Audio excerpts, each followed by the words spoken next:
Hello बच्चों, hello, नमस्कार, good afternoon. नमस्कार बच्चों, गुड आफ्टरनून, वेलकम। सब बच्चे कैसे हैं आप? बेटा सबसे पहले आप सभी को मकर संक्रांति की हार्दिक शुभकामनाएं। हैप्पी मकर संक्रांति।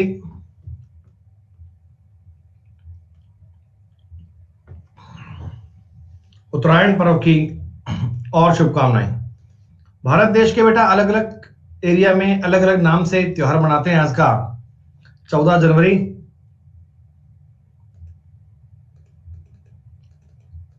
सब त्योहार अपने आप में आवश्यक हैं, बहुत आवश्यक बेटा। लेकिन सबसे बड़ा त्योहार आप सबके लिए तो बेटा गवर्नमेंट जॉब है, सरकारी नौकरी है। जिस दिन ये रिजल्ट आ गया कि आपकी नौकरी लग गई फाइनल, आपके लिए बेटा वही सबसे बड़ा त्योहार है, सबसे बड़ा अचीवमेंट है वो। हाँ हाँ भाई, पतंग उड़ती है बहुत सारी। सिलेक्शन सिलेक्शन सिलेक्शन, एक ही टारगेट है, सिलेक्शन। चलिए बच्चों, मुद्दे पे आते हैं। रेशो एंड प्रोपोर्शन टॉपिक हम पढ़ रहे थे, और टॉपिक का आप लोगों ने बेटा मैक्सिमम पार्ट पढ़ लिया। मैं ये कह सकता हूं कि आपने अधिकतम प्रकार के सवाल कर लिए हैं। जरा मुझे एक बार इतना बताओ बेटा, हमने जो कल कोइन वाले सवाल किए थे, मतलब 5 नंबर पार्ट किया था, ये 5 नंबर पार्ट आप सबके लिए सबका पॉइंट कवर हो गया बेटा?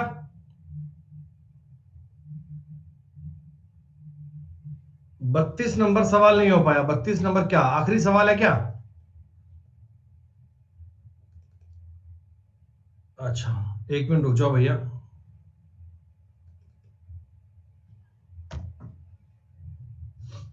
ये 32वां क्वेश्चन नहीं हुआ, ये कह रहे हो क्या?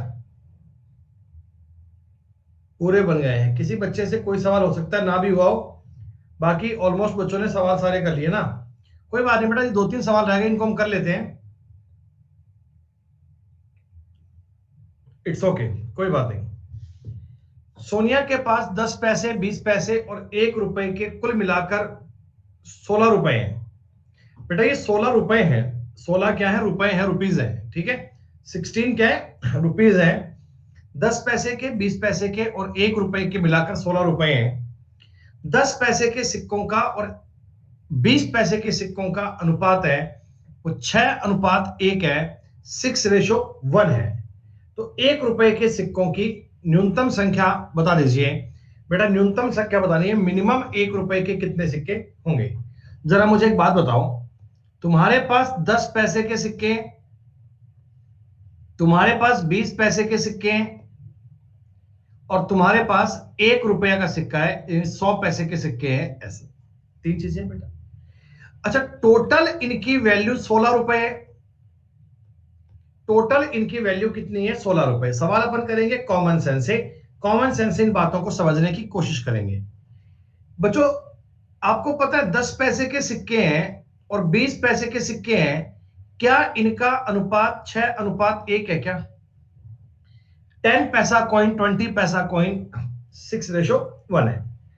अब देखो बच्चों, हालांकि मैं एक्स जेड मानकर आपको सवाल करके बताऊंगा, आपको सवाल समझ में आ जाएगा। लेकिन एक बार आप मुझे यह बता सकते हो क्या कि देखो टोटल रुपए हैं 16, है ना? ये 16 रुपए हैं। तो एक बार जरा ये बताओ, 1 रुपए के सिक्के में कितने भी लूंगा, 5 लूंगा, 2 लूंगा, 7 लूंगा, वो उतने रुपए बनाएंगे। अगर मैं 5 सिक्के लाया तो 5 रुपए, 8 सिक्के लाया तो 8 रुपए, 10 लाया तो 10 रुपए। यानी एक एक रुपयों से जो रुपए बनेंगे वो बनेगा इंटीजर, वो क्या बनेगा? पूर्णांक। भाई ऐसा तो संभव नहीं है ना कि एक एक रुपए के 10 सिक्के लाया और रुपए बन गए 8 रुपए 80 पैसे, ये तो बन नहीं पाएंगे। वो तो पूरे पूरे इंटीजर बनेंगे, पूरे पूरे पूर्णांक बनेंगे, यानी 2 रुपए, 4, 5, 7, 8, 9, 10 ऐसे बनेंगे। अच्छा, टोटल रुपए भी आपके लिए इंटीजर है, टोटल रुपए भी आपके लिए क्या है? इंटीजर है। तो इसका मतलब ये हो गया, इस बात का मीनिंग ये हो गया कि 10 पैसे और 20 पैसे के रुपए मिलाकर, 10 पैसे और 20 पैसे के रुपए मिलाकर एक पूर्णांक वैल्यू दिमाग में आनी चाहिए। बोलो बेटा, बोलो बोलो। ये मैं आपको बता रहा हूं, डायरेक्ट सवाल की अप्रोच करना, सवाल की लैंग्वेज को समझना, सवाल से एक यूजर फ्रेंडली बिहेव करना, है ना बेटा? मतलब देखो, टोटल रुपए 16 हैं, वो इंटीजर में है। 1 रुपए के सिक्के भी क्या आते हैं? इंटीजर में आते हैं। तो मुझे 10 पैसे और 20 पैसे की जो वैल्यू बनती है ना, वैल्यू, वो पूर्णांक चाहिए। मैं ये नहीं कह सकता, देखो अगर मैं ये वाले 6 सिक्के मानूंगा तो ये बनेंगे 60 पैसे, ये एक सिक्का मानूंगा तो ये बनेंगे 20 पैसे, ये तो 80 पैसे हो गए। ये बेटा कितने पैसे हो गए? 80 पैसे बन गए, ये 80 पैसे बन गए। तो इसका मतलब ये 6 और एक सिक्के नहीं है, इसका मतलब ये 6 और एक सिक्के नहीं है। टोटल मिलाकर अपने को इंटीजर चाहिए, टोटल मिलाकर अपने को इंटीजर चाहिए। तो दोस्तों इंटीजर यहां क्या 4 रुपए बनेगा क्या? 80 पैसे 80 पैसे 80 पैसे जोड़ूंगा 5 बार तो 4 रुपए बनता है इंटीजर। अरे बोलो बताइए, 80 पैसे हैं ये, तो इसका नियरेस्ट मैं चाहता हूं पूरे पूरे रुपए में, यानी 100 पैसे 200 पैसे 300 पैसे 400 पैसे ऐसे, तो मेरे को मिलता है सब 400 पैसे, यानी कि 5 गुना। ये सिक्के 30 लूंगा और ये सिक्के 5 लूंगा। एक बार देख के चलना बेटा, एक बार देख के चलना। अरे भैया रुको शुभांशु, रुको, जल्दी मत करो। ये सिक्के अगर मैं 30 लूं, ये सिक्के अगर 5 लूं, तो बताओ बेटा इनसे 4 रुपए बन रहे हैं क्या? 4 रुपए जनरेट हो रहे हैं पूरे पूरे? मेरे को इंटीजर चाहिए था, मेरे को पूर्णांक चाहिए था, 4 रुपए हो गए। अगर ये 4 रुपए हो गए तो ये वाले सिक्के 12 लेने पड़ेंगे क्या? ये वाले सिक्के आपको 12 लेने पड़ेंगे क्या? हाँ, तभी तो 16 रुपए बनेंगे। लेकिन आपको 12 उत्तर नहीं बताना है, मैंने आपको यह पूछा है 1 रुपए के सिक्के न्यूनतम कितने लूं? न्यूनतम, न्यूनतम समझ रहे हो? मिनिमम, यानी ये जो सिक्के 10 और 20 के, ये तुम ज्यादा लो, ये तुम अधिक से अधिक लो, ये तुम मैक्सिमम से मैक्सिमम लो, और बाकी बचे सिक्के लेना 1 रुपए के। देखो इधर इनकी वैल्यू मैंने जनरेट की है 4 रुपए, तो मैक्सिमम कितनी जनरेट कर सकता हूं? तो मैक्सिमम इनकी बताओ 12 रुपए कर लूं, 12 रुपए, यानी ये सिक्के मान लो 90 और ये सिक्के मान लो 15। मैं अपने सवाल में 12 रुपए तो यहां से निकाल लूंगा, 12 रुपए तो यहां से निकाल लूंगा, और दोस्तों 4 रुपए यहां से निकाल लूंगा, तो मेरे सवाल का उत्तर आएगा 4। 1 रुपए के सिक्के न्यूनतम कितने बन सकते हैं? न्यूनतम सिक्के दोस्तों 4 बन सकते हैं, 4। अगर ये मैक्सिमम पूछता कि 1 रुपए के अधिक से अधिक कितने सिक्के बनेंगे, तो मैं कहता हूं जी 12 सिक्के बनेंगे। 1 रुपए के अधिक से अधिक कॉइन कितने बनेंगे? तब 12 बनेंगे। और वैसे अगर संभावना पूछे कि 1 रुपए के सिक्के कितने कितने बन सकते हैं, तो हम कहेंगे 4 भी बन सकते हैं, 8 भी बन सकते हैं, 12 भी आ सकते हैं। तीनों बातें संभव हैं। मिनिमम पूछेगा तो उत्तर 4, और मैक्सिमम पूछेगा तो उत्तर क्या आएगा? 12। कुछ बात आपको समझ में आई?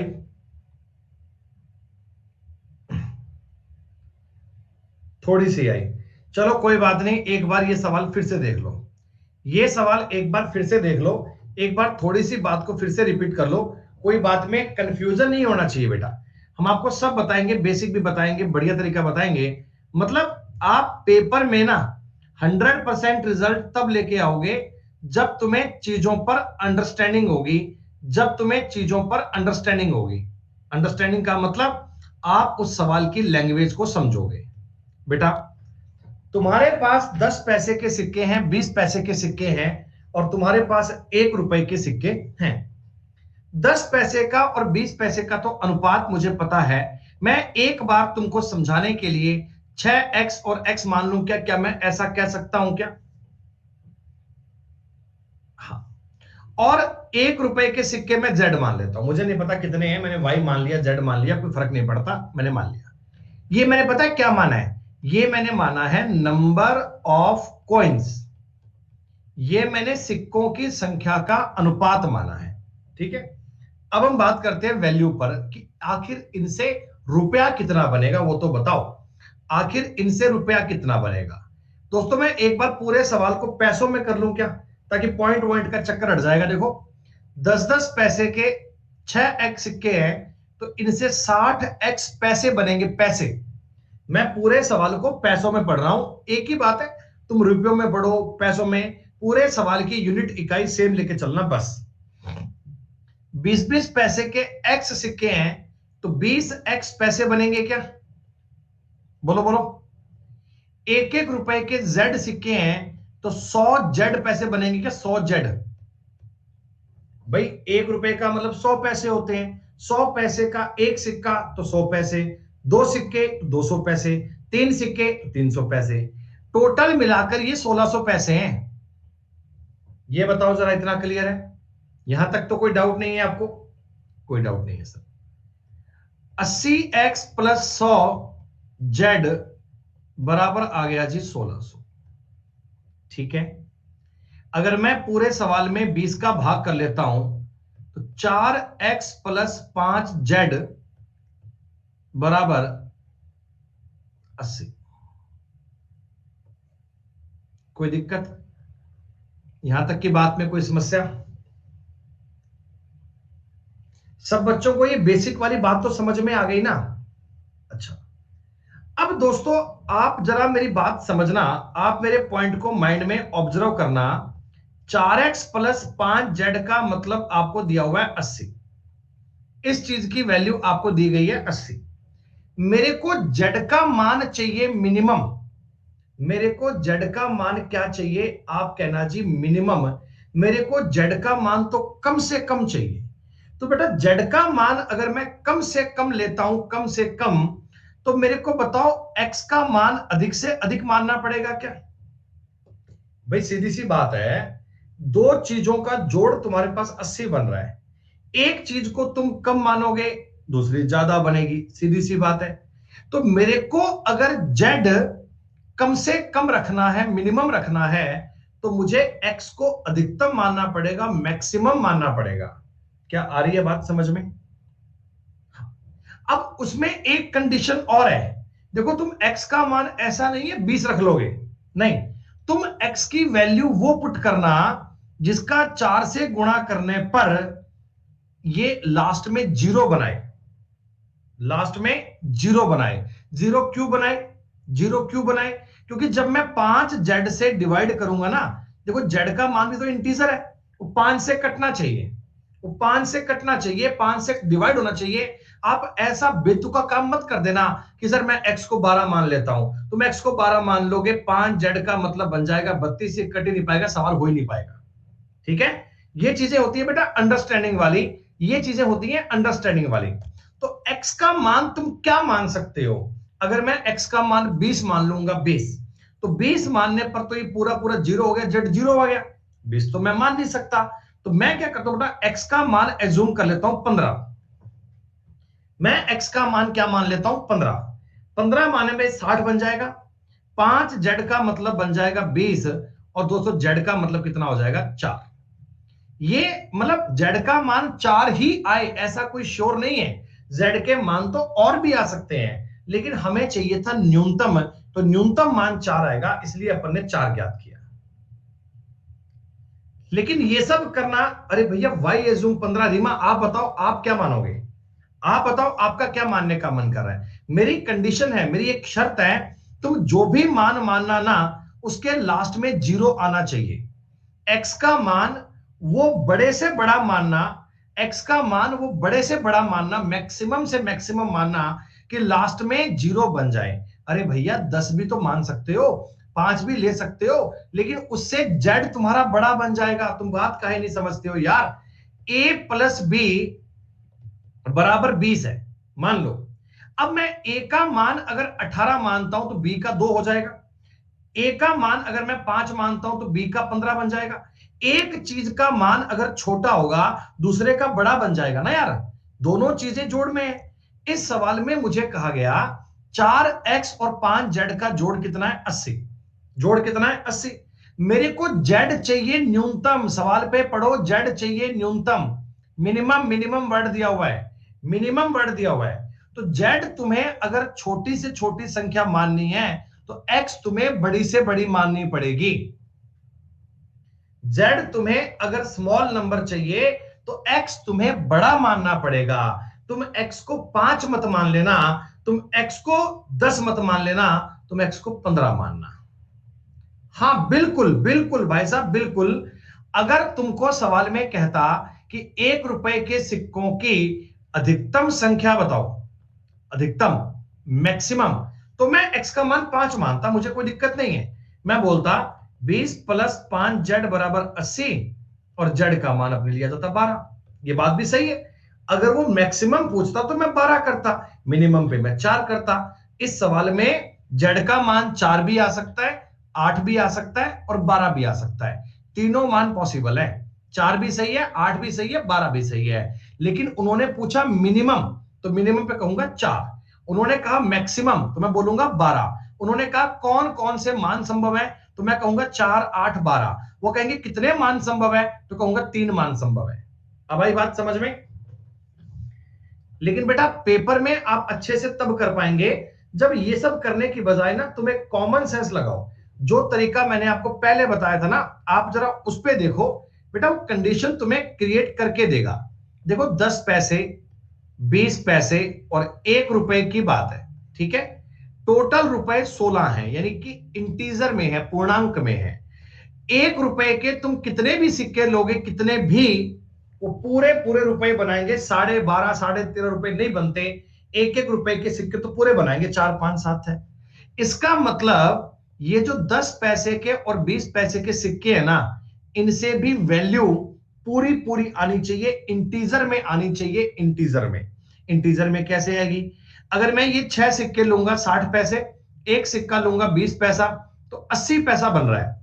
80 पैसा तो इंटीजर नहीं है। तो 80 पैसे के नियरेस्ट इंटीजर कौन सा आएगा? तो आप कहना जी 400 पे आएगा 5 गुना करने पर। यानी 30 सिक्के ये और 5 सिक्के ये संभावना है। 30 सिक्के ये और 5 सिक्के ये आने पर 4 रुपए बन जाते हैं। ये अगर 4 रुपए, तो यहां पर आने पड़ेंगे 12। ये अगर 4 रुपए, तो ये अगर 12 रुपए। फिर ये अगर 8 रुपए, तो यहां भी 8 रुपए। और ये अगर 12 रुपए, तो ये 4 रुपए। आप इस टाइप से करते तो भी बात समझ जाते। दोनों का कंसेप्ट एक है, दोनों की बात एक है। सुभांशु मिश्रा, बड़ी वाहियात लेवल की बात कर रहे हो बेटा कि x बराबर 0। x 0 क्यों मान लोगे यार? जब तुमने x 0 मान लिया, इसका मतलब आपके बैग में 10 पैसे का और 20 पैसे कोई है ही नहीं। जबकि सवाल कह रहा है कि 10 पैसे और 20 पैसे के सिक्कों का ये अनुपात है, फिर तो आपने पूरा सवाल ही बदल दिया भैया।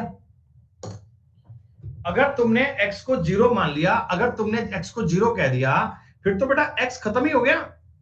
और ये फिर ये बात तो कहना ही बेकार हो गया।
अपने पास कि 10 पैसे का कोइन है, 20 का कोइन है, ये तो है ही नहीं बेटा, सवाल ही नहीं है फिर तो।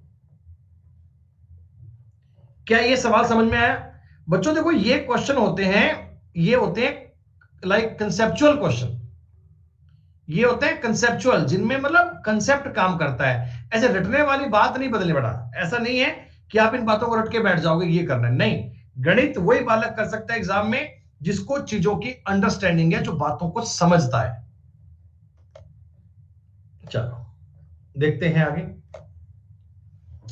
ये सवाल हमने क्लास में कर लिया था। 34 की बात करते हैं जी। देखो इस क्वेश्चन में ना नंबर सिस्टम का एक बेहतरीन सा कंसेप्ट यूज किया गया। क्या? ए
bag contains few coins of rupees 50 पैसा, 25 पैसा एंड 10 पैसा, can be express bye 3 consecutive odd prime number.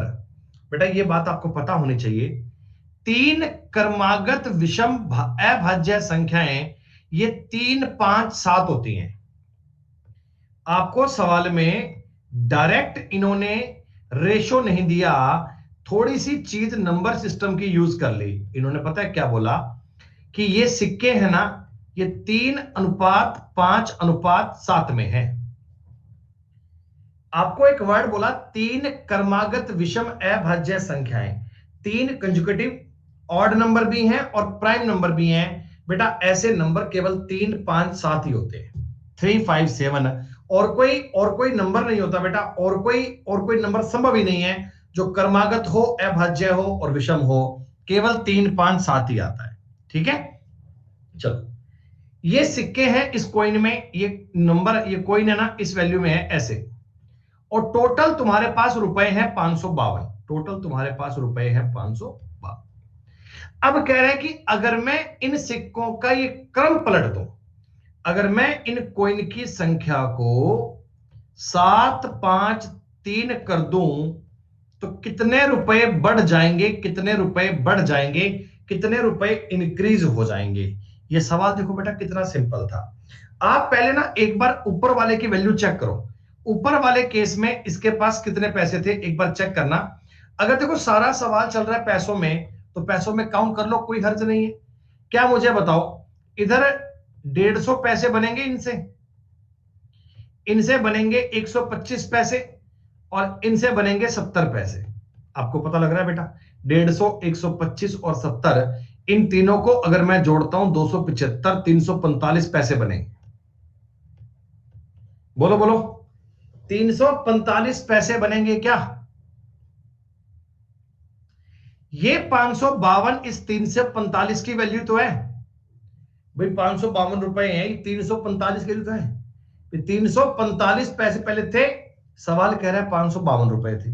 ठीक है, जब आपने संख्या पलट दी, जब आपने संख्या पलट दी, जरा गौर करना, 50 पैसे के 7 सिक्के 350 पैसे हो गए। इनसे तो 125 पैसे बनेंगे और इनसे बनेंगे 30 पैसे। क्या अब की बार इतने पैसे बनेंगे क्या? 350, 125, 475, 505 पैसे बनेंगे।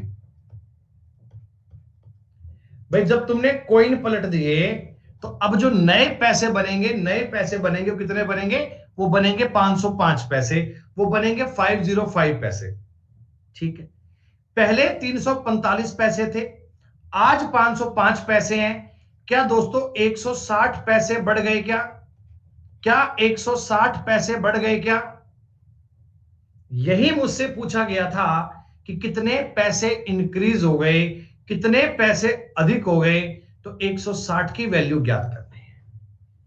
552 अगर 345 की वैल्यू है, दोस्तों मुझे 160 की वैल्यू ज्ञात करनी है। इतना आसान सवाल है, इतनी इजी बात है। अगर मैं एक बार 5 से काट लूं 32, 5 से काटूंगा 6 5 30, 69, 69 से कटेगा बेटा 8 बार, 8 बार, 8 दूनी 16 का एक, और ये बेटा 256 रुपए हो गया उत्तर आपका। ठीक बेटा, देखो आप चिराग 552 को पैसों में कन्वर्ट करके क्या करोगे बताओ मुझे। भाई ये जो 3.345 पैसे हैं, आप इनको 3.45 बोल देते, 1.60, 160 को 1.60 बोल देते, तब भी तो पॉइंट से पॉइंट कट जाता। अगर मैंने बटा में, अगर मैंने अपोन में पैसे लिए हैं, तो मल्टीप्लाई में पैसे लिए। सवाल की वैल्यू तो सेम चल रही है ना बेटा।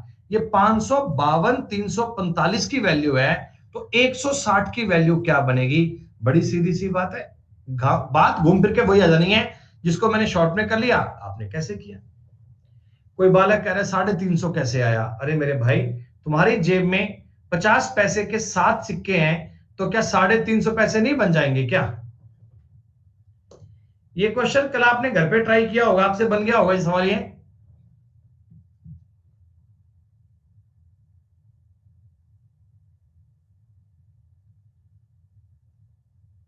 ठीक है, आखिरी सवाल, अंतिम सवाल 35वां। फिर हम चलेंगे रेशियो एंड प्रोपोर्शन की शीट नंबर 6 पे, जो स्पेशली डिजाइन की गई है हाई लेवल एग्जाम के लिए, स्पेशली बनाई गई है मेंस के पेपर के लिए। ये मान लो भी अच्छा लेवल पढ़ना है तो उसमें मिलेगा बहुत अमेजिंग। वैसे बेटा मैंने अभी तक भी आपको सवाल करवाए ना, वो आसान सवाल नहीं करवाए, मैंने आपको इजी भी करवाए, डिफिकल्ट भी करवाए, लेवल आपको पूरा करवाया अमेजिंग वाला। और टाइप नंबर 6 को पढ़ने के बाद तो मतलब आप हवा में उड़ते फिरोगे, इस बात की गारंटी है। रेशियो एंड प्रोपोर्शन का कोई भी सवाल होगा वो आपसे रुक नहीं पाएगा बेटा।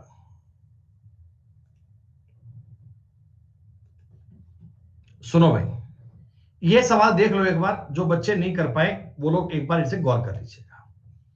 दो जेबें हैं, दो पॉकेट हैं, ए और बी। पहले मैं ए पॉकेट की बात करता हूं। ए पॉकेट में ना 1 रुपए 50 पैसे 25 पैसे के सिक्के हैं। किस अनुपात में? 2:3:5 में। ठीक है, एक अपने पास पॉकेट बी है, पॉकेट बी। पॉकेट बी में क्या है भाई साहब? 50 पैसे 25 पैसे और 10 पैसे के सिक्के हैं, 3:X:8 में। ठीक है, इन दोनों की वैल्यू का रेशो दिया है। बेटा आप एक बात बताओ, पहले ऊपर वाले की वैल्यू ज्ञात कर लें क्या? आप ना आसान कर लो, पूरे सवाल को पैसों में कर लो। पैसों में करने पे ना पॉइंट पॉइंट के चक्कर नहीं पड़ेंगे, आपका थोड़ा माइंड कंफर्ट रहेगा। जैसे इसको मैं 2 रुपए को 200 पैसे मान लूं क्या? 200 पैसे है भाई। इसको 150 पैसे मान लें क्या? 25 पैसे के 5, 125 पैसे हो गए। इतना पैसा आपके पास ए जेब में है, इतना पैसा आपके पास ए जेब में है। जेब बी में कितना है वो देखते हैं। 150 प्लस 25x प्लस 80। क्या जेब बी में आपके पास इतना पैसा है? हाँ। इन दोनों का अनुपात दिया गया 5/4। इन दोनों का वैल्यू का अनुपात दिया गया 5/4। इस चीज को सॉल्व करके हम x का मान ज्ञात करेंगे बेटा। 200 300 475 गुणा 4 कर दू सीधा ही, बराबर 5 गुणा कितना हो गया ये? 230 प्लस 25x। आ रही है बात समझ में? मैंने कुछ नहीं किया, क्रॉस मल्टीप्लाई कर लिया, इनको जोड़ लिया, खत्म बात बेटा। 5 से एक बार काट लीजिएगा, 5 निवा 45, 95 बार कटेगा बेटा। 95 गुणा 4 कर पाओगे? 360 रुपीज 380। 380 माइनस 230 बराबर आ गया 25x। दोस्तों x का मान आ गया 150/25, उत्तर आ गया 6। 6 is the correct answer, 6 is the right answer. ये तुम्हारे सवाल का जवाब आ गया। यानी हमने कोई भी अलग फॉर्मूला, अलग कंसेप्ट नहीं लगाया, हमने केवल दी गई बात को पुट किया है, उस बात को लिखा है। कमल कहां आएगा 75? किस पॉइंट पे आएगा 75 भाई? जो हमने किया है बिल्कुल ठीक किया है, आप चेक कर लीजिएगा, गलती कहीं नहीं है सवाल में।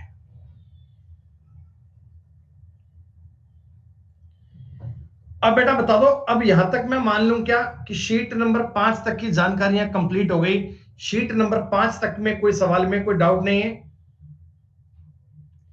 और इन शीट को ना एक बार करके काम नहीं चल पाएगा भाई, एक बार करके आप एक्सपर्ट नहीं बनोगे। आपको ये शीट कम से कम 4-4 बार करनी पड़ेगी। कम से कम 4-4 बार सॉल्व करोगे ना, तब जाकर आपको ये टॉपिक इतना बढ़िया बन जाएगा कि चाहे प्री का पेपर दो, चाहे मेंस का पेपर दो, तुम्हें रेशो दोबारा पढ़ने की आवश्यकता नहीं है। बस आप इस शीट को 3-4 बार रिवाइज कर लेना, सारा कंटेंट आपको मिल चुका है, कोई एक्स्ट्रा किताब पढ़ने की नीड नहीं है। मन में आपको सेटिस्फेक्शन के लिए कोई प्रीवियस ईयर की किताब उठाकर देख लेना, जितने सवाल अटेम्प्ट करोगे सारे कर पाओगे, लेकिन तब जब आप इन सारे कंसेप्ट को कम से कम 3-4 बार रिवाइज कर लोगे, इन पर आपकी सुपर कमांड बन जाएगी तब।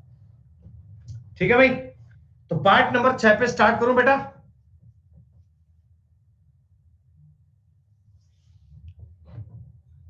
सबके कमेंट यस में नहीं आ रहे हैं, बच्चे शायद सो रहे हैं कुछ बालक। बेटा देखो, कोई भी काम के पहले ना लिखा आता है डिस्क्लेमर।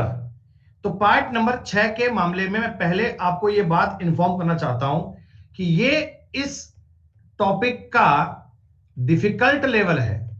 मतलब इनमें कई ऐसे क्वेश्चन बनेंगे जो थोड़े से आपको डिफिकल्ट लग सकते हैं, लेकिन मेरा ये आपसे कमिटमेंट है, मेरा ये आपसे वादा है, जो बालक स्टार्टिंग से पढ़ते आ रहे हैं, जिन्होंने रेशो की अब तक की सारी क्लास सलीके से अटेंड की है और साथ साथ में उन पे प्रैक्टिस की है ना, उनको तो 100% समझ में आएगा। और जिन लोगों ने बीच बीच में क्लास ज्वाइन की और बीच में नहीं की, वो अक्सर रिपीट रिपीट का कमेंट करेंगे। सो दोस्तों, पहले पूरी क्लास को पढ़ना, फिर इस पार्ट को देखिएगा, तब आपको समझ में आएगा पूरा। चलो, स्टार्टिंग के कुछ क्वेश्चन इजी इजी आपको दिए जा रहे हैं। ये मतलब आसान सवाल है। इनके बारे में देखो, क्या होता है ना, सिर्फ लैंग्वेज को पढ़ना आना चाहिए। अर्थमेटिक में एक बालक बहुत अच्छी कमांड तब कर सकता है जब वो पहले सवाल को पढ़ना सीख जाता है। सॉल्व करना तो बाद की बात है, पहले आप सवाल को पढ़ो। क्या कह रहे हैं? दो संख्याएं हैं 17:45 के अनुपात में है। ओके, छोटी संख्या का 1/3वां भाग बड़ी संख्या के 1/5 भाग से 15 कम है। तो देखो ये इक्वेशन बनेगी। क्या बनेगी बेटा? सुनो मेरी बात। दो नंबर है, एक 17x है, एक 45x है। ठीक है, आपने कहा जी हाँ ठीक है। छोटी संख्या जाहिर सी बात है यही होगी। तो मैं कह रहा हूं 17x/3 है ना, ये इसका 1/3 भाग आ गया। ये क्या है? बड़ी संख्या के 1/5 भाग से 45x/5 से 15 कम है। ये चीज है भाई, देख के बताओ। छोटी संख्या जो है वो बड़ी संख्या के 1/5 भाग से 15 कम है। मैंने केवल लैंग्वेज बनाई है, मैंने कुछ नहीं किया बेटा। ये 9 लिख दो यहां पे, खत्म बात। 3 का इधर गुणा कर दें, क्रॉस मल्टीप्लाई। 17x बराबर 27x माइनस 45 हो गया बेटा। ये 17 वहां ले जाओ, 45 यहां ले आओ। क्या 10x बराबर 45, और दोस्तों x का मान आ गया 4.5। क्या x का मान 4.5 आ गया? हाँ जी। तो हमसे पूछा छोटी संख्या क्या है? छोटी संख्या है जी 17 गुणा 4.5। 17 चौकी 68 और 8.5 76.5, यानी ये उत्तर आ गया। ये सवाल बहुत आसान था। आपको केवल क्या करना है, दी गई लैंग्वेज को पढ़ना है। लैंग्वेज में बताया कि कैसी इक्वेशन बनाओ, जैसी उन्होंने बताया वैसी हमने बना दी, कोई दिक्कत नहीं है, कर पाएंगे आप।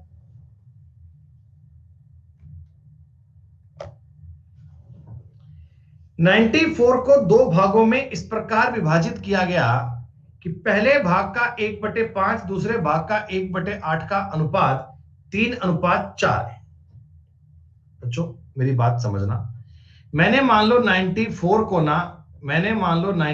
को ना x अनुपात y में डिवाइड कर दिया। दो भाग कर दिए, पता नहीं कौन कौन से कर दिए।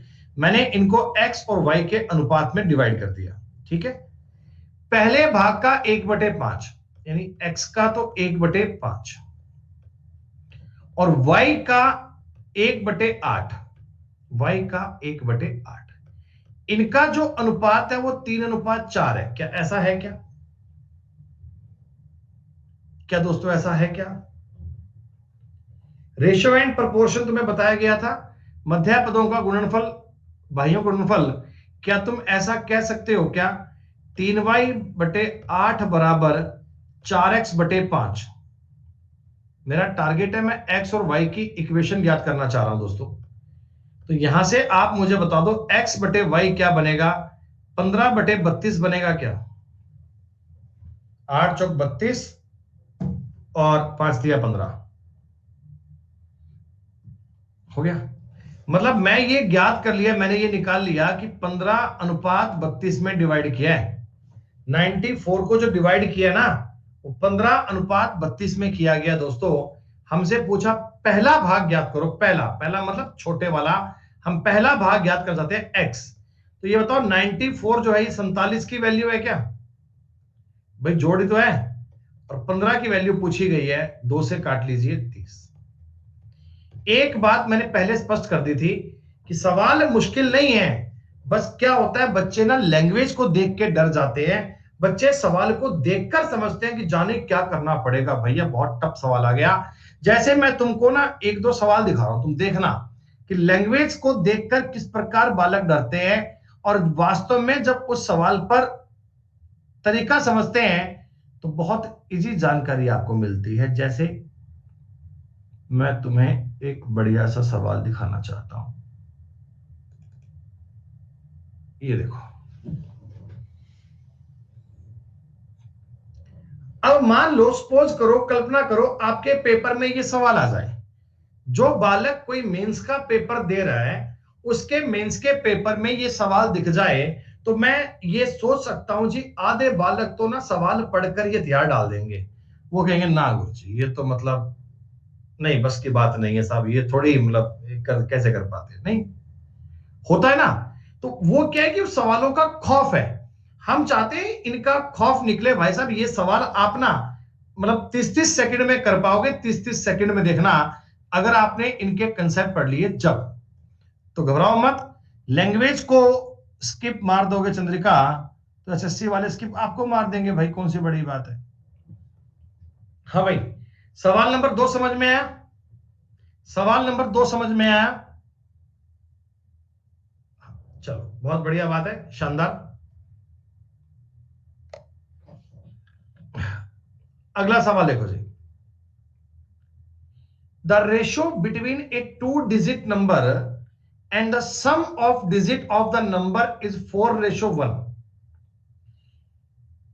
If the digit at the unit place is 3 more than the digit of tens place, then the number is। एक बार लैंग्वेज पढ़ो क्या कहता है। दो अंकों वाली संख्या और उसी संख्या के अंकों के योग के बीच में 4:1 का अनुपात है। यदि इकाई का अंक दहाई के अंक से 3 ज्यादा है तो संख्या ज्ञात करें। तो बच्चों पहली बात तो समझो, हम ये सवाल करना चाहते हैं ऑप्शन से। आपको ये बोला मैंने, यूनिट प्लेस का डिजिट है ना वो टेंस प्लेस से 3 ज्यादा है, तो वो इसमें भी है, इसमें भी है, इसमें भी है, इसमें भी है। अब मुझको एक बात और बोली कि साहब अंकों का योग यानी इनका योग 11 है ना, क्या इस 11 का 47 से रेशो 4:1 बन रहा है क्या? संख्या का और अंकों के योग का रेशो 4:1 बन रहा है क्या? आप कहोगे नहीं बन रहा। इधर 69 का और 15 का रेशो 4:1 बन रहा है क्या? नहीं साहब, यहां भी नहीं बन रहा। इसके अंकों का योग 9 बनता है, इधर मुझे अनुपात 4:1 दिख गया। यही मेरे सवाल का उत्तर है, यही मेरे सवाल का उत्तर है। आप यहां चेक करो तो यहां भी नहीं बनेगा। 4 में से 3 ऑप्शन तो हो गए एलिमिनेट, ठीक है। लेकिन अगर हम इस सवाल पे चाहें जाना कि नियम क्या है, अगर इस सवाल पे चाहें कि नियम क्या है, नियम क्या है, वो नियम अगर ढूंढना चाहें तो नियम को एक बार देख लो, नियम क्या बनना चाहिए। देखो बेटा, अगर मैं आपको बोलता हूं 2 अंकों की संख्या है, 2 अंकों, अबे नालायक लोगो, सी हाउ, तुम्हें 36 और 9 को काटना नहीं आता? इसको तुम काट के 4:1 नहीं कह सकते? लिखते देखो अंग्रेजी में, बोला सी हाउ, पता नहीं कैसे हाउ भाई। 36 और 9 को इनको 4:1 नहीं पता लिख सकते हैं, और भैया मतलब कैसे काम करेंगे?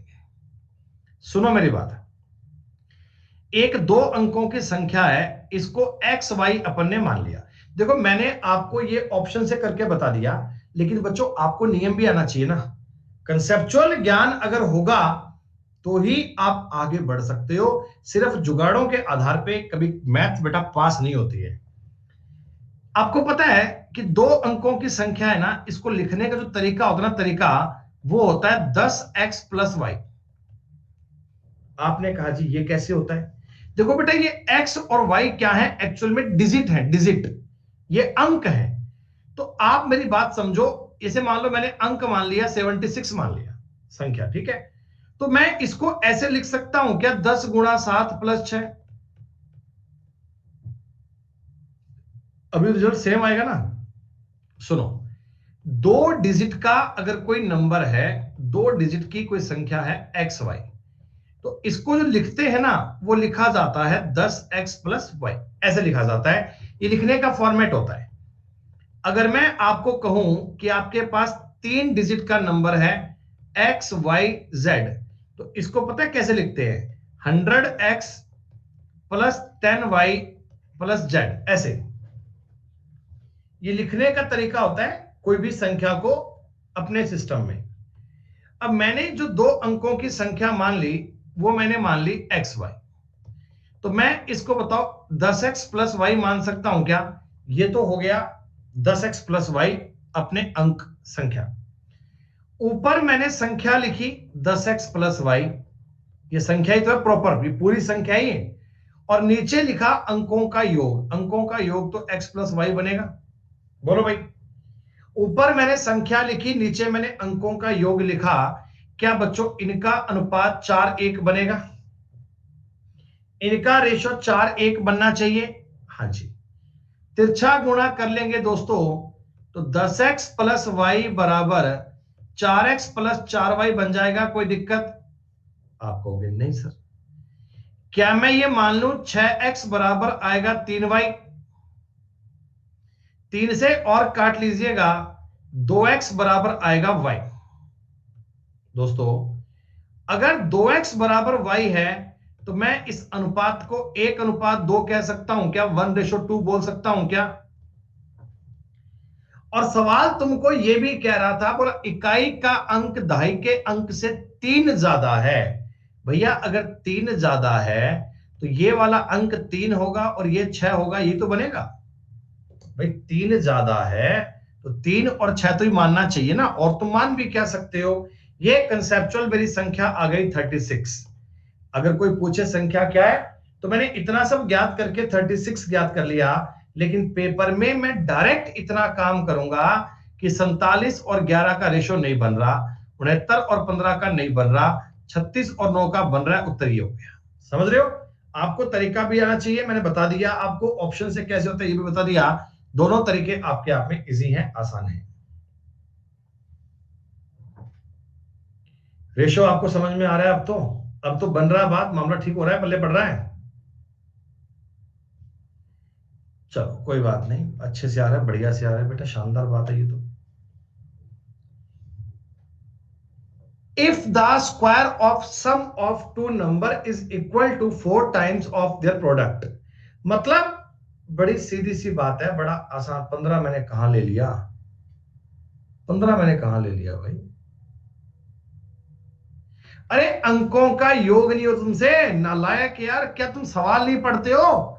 उसी संख्या के अंकों का योग, 4 और 7 11, 6 और 9 15, 3 और 6 9, ऐसे करके बताऊं, 6 और 9 ऐसे जोड़ के 6 7 8 9 10 11 12 13 14 15 होते हैं ऐसे। भाई यार मतलब गजब ही बालक है यार भाई साहब। मैंने पहले कहा था भाई साहब सवाल पढ़ना कर लो काम, सवाल नहीं पढ़ोगे तो ऐसे ही दर दर की ठोकरें खाओगे भैया, ढूंढते रहोगे और कहते फिरोगे मास्टर बढ़िया नहीं है। समझ में नहीं आया भाई साहब, किसी मास्टर से पढ़ लो, अगर तुम्हें कभी भी लैंग्वेज पढ़ने की आर्ट नहीं आई ना, तुम सवाल कभी कर ही नहीं सकते, और लास्ट में सारा ठीकरा फोड़ते हैं मास्टर पर। ये मास्टर की गलती है, बताया ही नहीं, हमें कैसे पता लगे? हम पेपर में सवाल भी पढ़ेंगे क्या? इतना टाइम थोड़ी है हमारे पास कि पेपर में सवाल भी पढ़ें फिर सॉल्यूशन भी करें, ऐसे थोड़ी होगा। वैसे बताओ सीधी ट्रिक, ताकि हमें समझ में आ जाए कि 5वें क्वेश्चन का उत्तर डी लगाना है।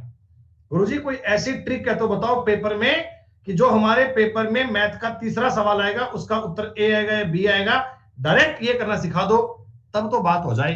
ऐसे तो नहीं हो सकती सर। तो इस प्रकार की वैक्सीन कोई बनी नहीं है, अभी लाएंगे तरीका बेटा, कोई अगर इशू हुआ कहीं गवर्नमेंट से तो पक्का आपके घर भिजवाएंगे। दो संख्याओं के योग का वर्ग, बेटा मैंने दो संख्याएं मान लो ए बी मान ली, इनके योग का वर्ग यही बनता है क्या? इनके योग का वर्ग यही बनता है क्या? देखो अंकों का योग कर दिया, उसका वर्ग कर दिया, ये बराबर है किस बात के?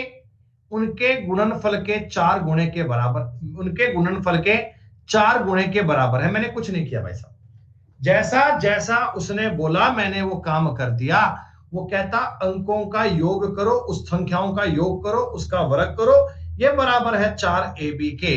दोस्तों आप मुझे एक बात बताओ, A square plus B square plus 2ab, please कोई इतना गलत काम मत कर देना कि मुझसे पूछ लो कि सर ये कैसे बन गया। कोई ऐसा काम मत कर देना, कोई कह सकता है, बड़ी बात नहीं है। अच्छा यहां पर अगर मैं सॉल्व करता हूं तो A square plus B square minus 2ab बच जाएगा क्या? इसको मैं a माइनस बी का होल स्क्वायर बराबर 0 कह सकता हूं क्या? इसका मतलब कंक्लूजन आ गया जी, a और b बराबर है। अगर a और b बराबर है तो अनुपात उनका 1:1 आएगा। देखो बच्चों पता है क्या होता है, जब आप पेपर देने जाओगे ना तो एग्जामिनर को यह पता है कि जो बालक पेपर देने आया है उसको रीजनिंग, मैथ, इंग्लिश, जीके सब आता है, वो ये सोचकर बैठा है। और मैथ्स में उसको बच्चे को अलजेब्रा भी आती है, रेशो भी आता है। तो वो ऐसा नहीं है कि सेक्शन वाइज रेशो के सवाल में केवल रेशो यूज करेगा। भाई वो तो ये मान के बैठा है ना कि बच्चा अलजेब्रा पढ़ के भी आया है, वो भी पढ़कर आया है, तो वो सब चीजों को किसी सवाल में मिक्स कर देगा, तो बड़ी बात नहीं है। ऐसा होता है बेटा अक्सर। ये सवाल ना सवाल का मतलब, 3 संख्याएं हैं x y z, चुटकी में करने वाला सवाल है। 2, 3 और 5 के रेशो में टोटल इनका 80 है बेटा, जोड़ इनका 80 है। 5 3 8 2 10, 80 10 की वैल्यू है, 1 की वैल्यू 8 आ गई। ये 16, ये 24 और ये 40 आएगा क्या? अब ये चीज तो मतलब मुझे एक्सप्लेन करने की नीड नहीं है, आप समझ जाओगे बेटा। आगे तुमको एक बात बोली कि z बराबर ax माइनस 8 है, तो z का मतलब 40 है, बराबर 16a माइनस 8 है दोस्तों। 16a का मतलब 16a का मतलब 48 बनेगा दोस्तों, a का मतलब 3 बन जाएगा।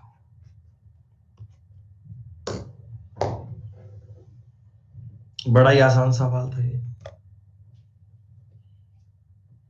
ये एक बेहतरीन सवाल है। The difference between a 2-digit number and the number obtained by interchanging their digit is 36। देखो ऐसा है, एक 2 अंकों की संख्या और अंकों को बदलने के बाद प्राप्त संख्या, इनके उनका डिफरेंस जो है ना वो 36 है। 36 तो संख्या के अंकों के योग और अंतर के बीच का अंतर क्या होगा यदि संख्याओं के अंतों में 1:2 का अनुपात है? कुछ बातें मैं आपको बता दूं, ये संख्या है ना आपको याद हो जानी चाहिए, मतलब पता ही होता बच्चों को। जैसे मुझे मैं देख रहा 36 का अंतर है तो आई कैन अंडरस्टैंड, एक संख्या होगी 84, एक होगी 48। 84 और 48 में अंतर होता है 36 का। जैसे मैं आपको बताऊं 21 और 12 है, इनमें अंतर होता है 9 का, है ना बेटा। ये मैंने संख्या है उसको पलट दी और ये अंतर कितना आ गया 9 का। नई बात समझ में आई? अभी रुको 1 मिनट फिर आएगी। आपको मैंने बोला कि 2 अंकों की संख्या है, मैंने 10x प्लस वाई मान ली,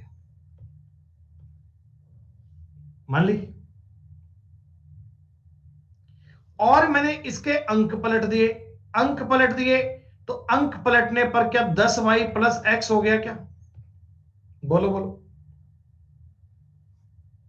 इन दोनों का डिफरेंस सवाल कितना कह रहा है? 36। एक तो 10x प्लस वाई है, एक 10y प्लस x है, इन दोनों का अंतर सवाल कह रहा है 36। और यह भी आपको पता है दोनों अंकों का अनुपात 1:2 है, यानी अंक जो ना एक्स वाई इनका अनुपात कितना है? 1:2 है। ये बात तुम्हें पता है, सवाल पे गिवन है, ठीक है। जब मैं घटाऊंगा तो 9x माइनस 9y का मतलब 36 बन जाएगा क्या? 9 से सवाल में भाग दे लीजिए, x माइनस वाई का मतलब 4 बन जाएगा क्या? 4, है ना दोस्तों। आपको पता है x और y का जो रेशो है ना, रेशो वो तो 1:2 है, और x और y का डिफरेंस 4 है, डिफरेंस 4 है। तो ये संख्या बताओ 48 बननी चाहिए क्या? भाई इनमें अंतर 1 है, तो 4 1 की वैल्यू है, 4 और ये 8 आएगा। ये तो मैथ का बिल्कुल बेसिक वाला कंसेप्ट आ गया, जो स्टार्टिंग में क्लास शुरू हुई थी, वैल्यू सिस्टम आ गया अपना। अगर मैं आपसे पूछता कि बताओ संख्या क्या है, तो आप बोलते 48 है। अगर मैं आपसे पूछता कि बताओ संख्या क्या है, तुम बोलते क्या है, 48 है। लेकिन मैंने पता क्या पूछा कि संख्या के अंकों का योग बनता है जी 12, और अंकों का अंतर बनता है 4। इनका अंतर कितना है? इनका अंतर है 8। सवाल की लैंग्वेज को पढ़ो। पहले तो सम ऑफ डिजिट करना है, डिफरेंस ऑफ डिजिट करना है, और उन दोनों का डिफरेंस लेना है। 8 4 12, 8 4 का अंतर 4, इनका अंतर हो गया 8। अब बेटा इस प्रकार के सवाल को ना आप ऑप्शन से नहीं कर सकते, इस प्रकार की बात को आप ऑप्शन से एप्लीकेबल नहीं कर सकते। आपको कंसेप्चुअल सवाल करना पड़ेगा, आपको लैंग्वेज को पढ़ना पड़ेगा, आपको सवाल को समझना पड़ेगा। अरे आसान सवाल है ना, समझ में आया तुम्हें? जब प्रैक्टिस इन पर बहुत सारी कर लोगे ना, तो आपका तुरंत दिमाग आपको बता दिया करेगा कि ये नंबर जो है ये 48 और 84 हो गए।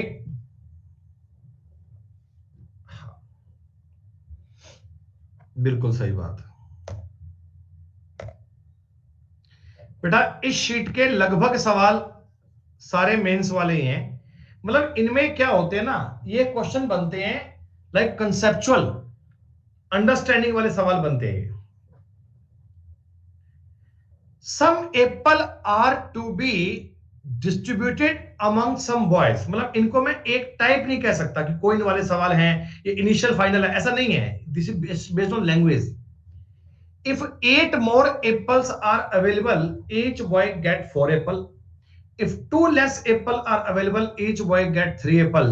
How many apples are available? सुनो मेरे भाई, देखो ऐसा है भाई, तुमको मैं बोलता हूं तुम्हारे पास सेब है 100, ठीक है। ईच बंदे को तुमने 10 सेब दिए, 10 सेब दिए, ईच बॉय को तुमने 10 सेब दिए। तो आप मुझे यह बता सकते हो क्या कि क्लास में कितने बॉयज हैं? तो आप कहना टोटल सेबों में प्रत्येक को मिलने वाले का भाग दोगे तो 10 बॉयज आ जाएंगे। ये तो बड़ी कॉमन सेंस की बात है ना बेटा, कि तुम्हारे पास 100 सेब थे, प्रत्येक बालक को मैंने 10-10 दिए, तो मतलब टोटल क्लास में बॉयज कितने हो गए? 10। ये तो कोई दिक्कत नहीं है, सवाल हो ही जाएगा। हाँ, अब देखो जी, हमको ये सवाल कह रहा है कुछ लड़कों में कुछ सेब डिस्ट्रीब्यूट करने हैं। ओके, अगर 8 सेब ज्यादा होते, देखो टोटल सेब ए है, ए में मैं 8 ज्यादा करता हूं, अगर इतने होते तो प्रत्येक लड़के को 4-4 मिलते, प्रत्येक लड़के को 4-4 मिलते। दोस्तों ये बताओ क्या आएगा? टोटल सेब में 8 ज्यादा, यानी ये टोटल सेब हो गया, प्रत्येक को 4 मिलते, तो क्या ये नंबर ऑफ बॉयज को आएगा? ये नंबर ऑफ बॉयज मिल जाएंगे? अरे क्या बोलो, ये नंबर ऑफ बॉयज मिल जाएंगे क्या भाई? टोटल ए प्लस 8 सेब होते, मैं एक एक लड़के को 4 देता, ठीक है। अब की बार कह रहे हैं कि सेब अगर मेरे पास 2 कम होते, अभी जितनी क्वांटिटी है ना इससे 2 कम होते, तो प्रत्येक लड़के को 3-3 मिलते। इससे भी नंबर ऑफ बॉयज आएगा क्या? क्या इससे भी नंबर ऑफ बॉयज आएगा क्या? हाँ, और ये दोनों आपस में इक्वल आएंगे क्या? ये भी बॉयज तो सेम ही है क्लास में। ये कह रहे हैं कि 8 सेब ज्यादा होते तो प्रत्येक लड़के को 4-4 मिल जाते, 2 सेब कम होते तो प्रत्येक लड़के को 3-3 मिल जाते। अरे भाई कितनी आसान बात चल रही है आज की क्लास में। मैं लगता है कि कई ऐसे बच्चे होंगे जो ये कमेंट करना चाह रहे हैं कि सर पूरी कहानी ऊपर से जा रही है। मैं समझ सकता हूं बच्चे, अगर तुमने स्टार्टिंग से क्लास को नहीं पढ़ाना तो ये सब बातें ऊपर से जाएंगी बेटा। लेकिन जो बच्चे स्टार्टिंग से पढ़ते आ रहे हैं ना, उनको तो बहुत अच्छा लग रहा होगा, बहुत मजा आ रहा होगा सवाल करने में, कि सवाल बन पा रहे हैं। और जब आप इन शीट को 3-4 बार रिवाइज कर लोगे ना, तो यकीनन इन पर इतनी तेज स्पीड बन जाएगी कि आपको डरने की आवश्यकता ही नहीं लगेगी। आपको लगेगा कि भैया मैथ इतनी आसान थी। आजकल तो यूं ही माइंड में इतना खौफ लेके बैठे थे कि गणित गणित गणित गणित गणित, अरे गणित में तो 50 में से 50 नंबर आएंगे, क्यों घबराते हो?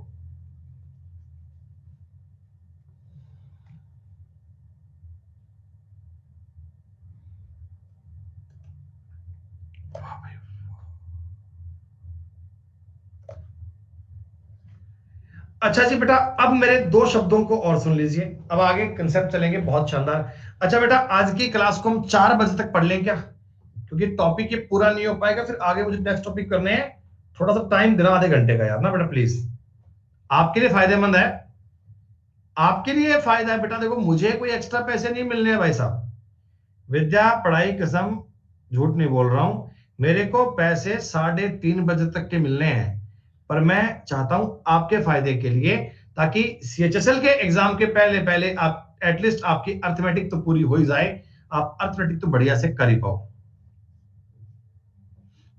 सुनो बेटा, देखिए मैं ना दो प्रकार के शब्दों का आगे इस्तेमाल करूंगा। इसको हम बोलते हैं डायरेक्टली प्रोपोर्शनल, या एक वर्ड बोलते हैं अनुक्रमानुपाती।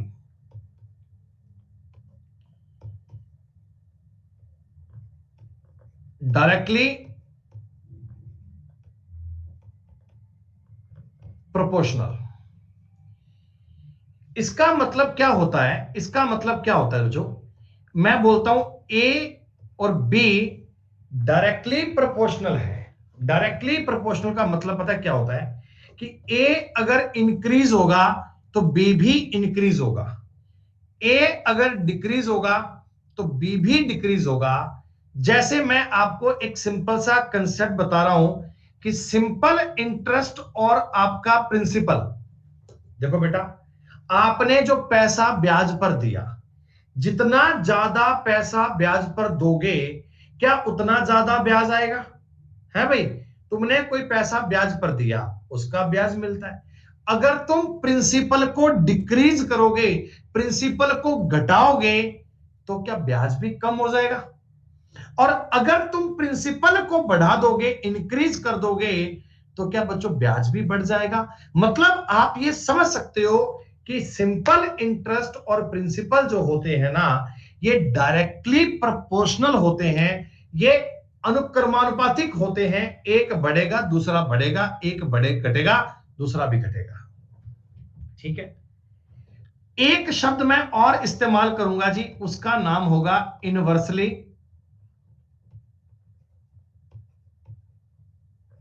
प्रोपोर्शनल। हिंदी में इसको कहा जाता है व्युत्क्रमानुपाती। जैसे इसको लिखते हैं ए 1/b। इसका मतलब अगर ए की वैल्यू इंक्रीज होती है तो बी डिक्रीज होगा, दोनों एक दूसरे के अपोजिट चलेंगे। जैसे बच्चों आप मेरी बात समझो, टाइम और स्पीड होती है, टाइम और स्पीड। तुम्हें जयपुर से दिल्ली जाना है, अगर तुम अपनी स्पीड को बढ़ाओगे, इंक्रीज करोगे, तो लगने वाला टाइम कम हो जाएगा ना बेटा। और अगर तुम स्पीड को कम करोगे तो टाइम इंक्रीज हो जाएगा। मतलब ये दोनों चीजें एक दूसरे के इनवर्सली प्रोपोर्शनल हैं। मैंने पता कितनी आवाज मारी थी, मेरा गला बैठ गया बोल बोल के। मैं ना इतना चिल्ला रहा जोर जोर से, मैंने कहा यार पानी पानी पानी पानी, मेरे प्राण सूख गए थे पता।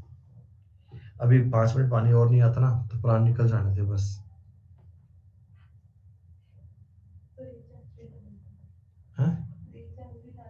हाँ, तभी तो थोड़ा सांस चल रही थी।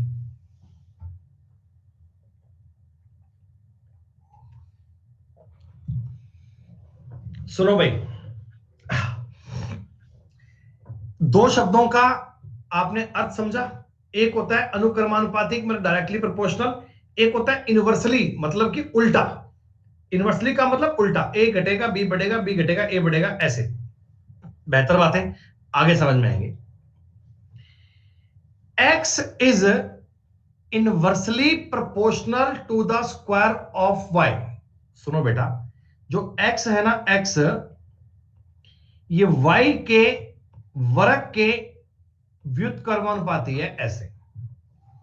तुमको डेटा लिख कर दे रहा है कि x जो है ना ये y के स्क्वायर के इनवर्सली प्रोपोर्शनल है। बच्चों अगर मैं ये साइन हटाऊंगा तो मैं x बराबर कोई k यानी कांस्टेंट लिख सकता हूं ऐसे। यहां k का मतलब क्या होता है? कांस्टेंट, कि कोई एक नंबर है, फिक्स है, पता नहीं कितना है, जो भी है वो है, मतलब वही इन चीजों को उतना चेंज कर रहा है। ठीक है, अब मुझे कह रहा है x का मान 4 है तो y का मान 3 है। दोस्तों x का मान अगर 4 है, y का मान अगर 3 है, तो बताओ ये बनना चाहिए इक्वेशन में। इस संदर्भ में आपके सवाल k का उत्तर मान 36 आ गया क्या? मैंने k का मान जनरेट कर लिया, मैंने k का मान ज्ञात कर लिया, मुझे k का मान समझ में आ गया। ठीक है, अब कह रहे हैं x क्या बनेगा अगर y 36 है। बेटा अगर सॉरी 6 है, x क्या बनेगा अगर y का मान 6 है? क्या तुम्हें k का मान पता है क्या? और y का मान 6 होगा, तो आपके सवाल का उत्तर 1 आ गया क्या? इस सवाल में एक ही वर्ड था, इनवर्सली प्रोपोर्शनल। अगर तुमने वो पढ़ा तो सवाल समझ में आ गया, कोई दिक्कत नहीं। के अगर माइंड में क्लिक हो गया ना, के अगर माइंड में क्लिक हो गया तो सारी बात क्लिक। 15 सदस्यों वाले परिवार में प्रत्येक सदस्य के लिए चावल की कुछ मात्रा की आवश्यकता होती है। ठीक है, किसी विशेष दिन कुछ सदस्य अनुपस्थित थे तो चावल की खपत 5 से 3 घट जाती है। देखो बेटा, नॉर्मल डेज में आपके चावल लगते हैं 5, आज तुम्हारे चावल कितने लग रहे हैं? 3। नॉर्मल डेज में कितने घर पे लोग होते हैं? 15। तो इसका मतलब आज की डेट में घर पे 9 लोग हैं क्या? भाई 15 लोग चावल खाते थे, आज 9 लोग खाते हैं। नहीं, उत्तर 9 नहीं आएगा भाई साहब। ये पूछा एब्सेंट कितने लोग हैं? 6 लोग एब्सेंट हैं। ये पूछा था कि एब्सेंट कितने लोग हैं, तो मेरे भाई 6 लोग एब्सेंट हैं। 6 पर्सन आर एब्सेंट। 15 लोग तो नॉर्मली घर में होते थे, आज केवल 9 लोग खाना खा रहे हैं, तो 6 पर्सन आर एब्सेंट है जी, 6 लोग वहां से गायब है। ठीक है, ये सवाल ना सवाल का मतलब।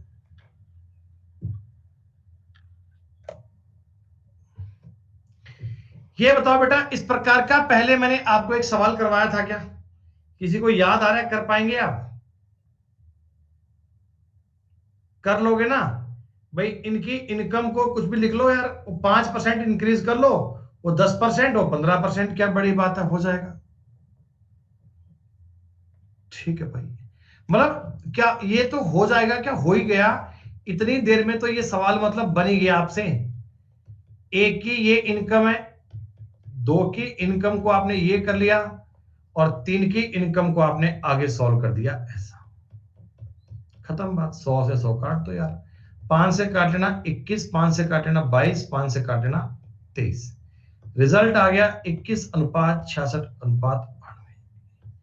एक एक सेकंड का सवाल है, एक एक सेकंड का, यूं पढ़ा उत्तर आया, यूं सवाल पढ़ा उत्तर आया, कुछ सोचने वाली बात ही नहीं।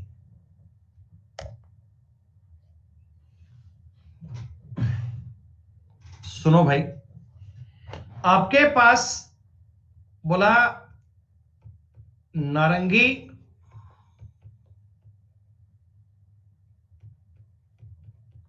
अनानास और मिक्स फ्रूट है, डब्बे पड़े हैं। ये डब्बे 8 पड़े हैं, ये डब्बे 9 पड़े हैं, ये डब्बे 15 पड़े हैं। ठीक है, अब कह रहे हैं कि इनमें से कुछ डब्बे बेच दिए। बेटा ये डब्बे तो तुम 8:9:15 मान लो, कोई फर्क नहीं पड़ता। पहले वाले तुमने 25% बेच दिए, यानी 2 डब्बे बेच दिए क्या है बेटा?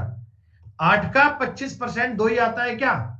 अरे 25% का मतलब 1/4, 2 डब्बे बेच दिए तो 6 बच गए। 6 अनानास के तुमने 33 सही 1/3 यानी 1/3 बेच दिए, तो इसके भी 6 डब्बे बच गए। और इसके तुमने 20% यानी 3 डब्बे बेच दिए तो 12 बच गए। तो बचे हुए डिब्बों का अनुपात कितना आएगा? 1:1:2। ये एसएससी के पेपर में पूछे गए सवाल हैं, आपको पता है? ये एसएससी के पेपर में पूछे गए सवाल हैं। कई लोग तो ना इन सवालों को ये सोचकर अटेम्प्ट नहीं करते कि यार मुश्किल होंगे, छोड़, मुश्किल होंगे छोड़। नहीं बेटा, सारे मेंस के नहीं है, मेंस के भी आगे आएंगे ना, तुम देखते रहना, चलते जाओ बस। बिल्कुल इसी प्रकार का सवाल है यार, कोई सवाल में दिक्कत नहीं है। देखो 3 प्रकार के खर्चे होते हैं, एक रॉ मटेरियल, दूसरा लेबर और तीसरा है अदर एक्सपेंस एक्स्ट्रा।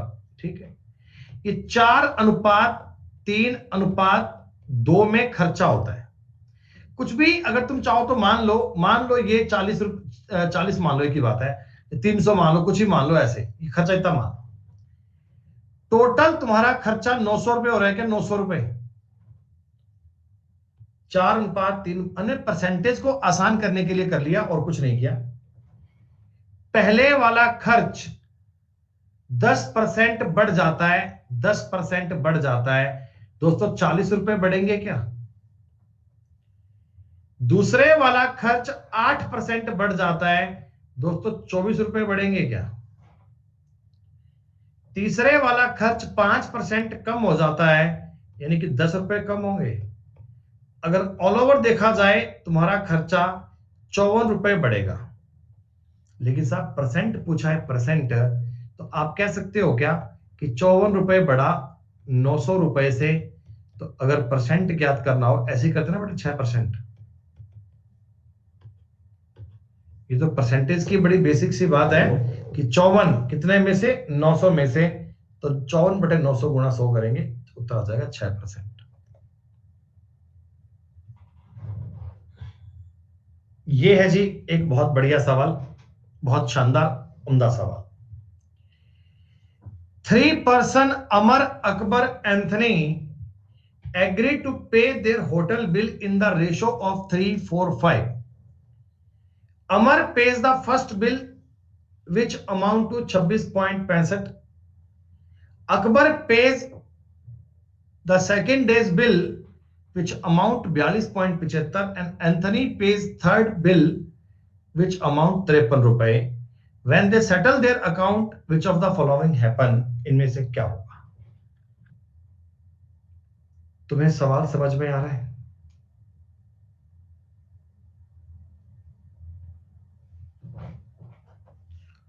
अमर, अकबर, एंथनी, 3 लोग हैं। इन लोगों ने ना आपस में एक मीटिंग की। बच्चों मेरी बात को समझना, तुम्हें सवाल इतना बढ़िया समझ में आएगा, जीवन में घबराने की आवश्यकता नहीं पड़ेगी। सुनो, इन लोगों ने एक मीटिंग करी, लगा भी अपन ना रोज खाना वाना खाएंगे बढ़िया से, बिल जो आएगा वो 3:4:5 में चुकाएंगे। ये इन्होंने मीटिंग कर ली, डन। भाई अमर, अगर तू 3 रुपए देगा तो अकबर 4 रुपए देगा और एंथनी 5 रुपए देगा। अब हुआ क्या भाई साहब, पहले दिन जो अमर था ना, वो कह रहा भी आज का बिल मैं चुका देता हूं, कोई बात नहीं, अपन हिसाब कर लेंगे बाद में।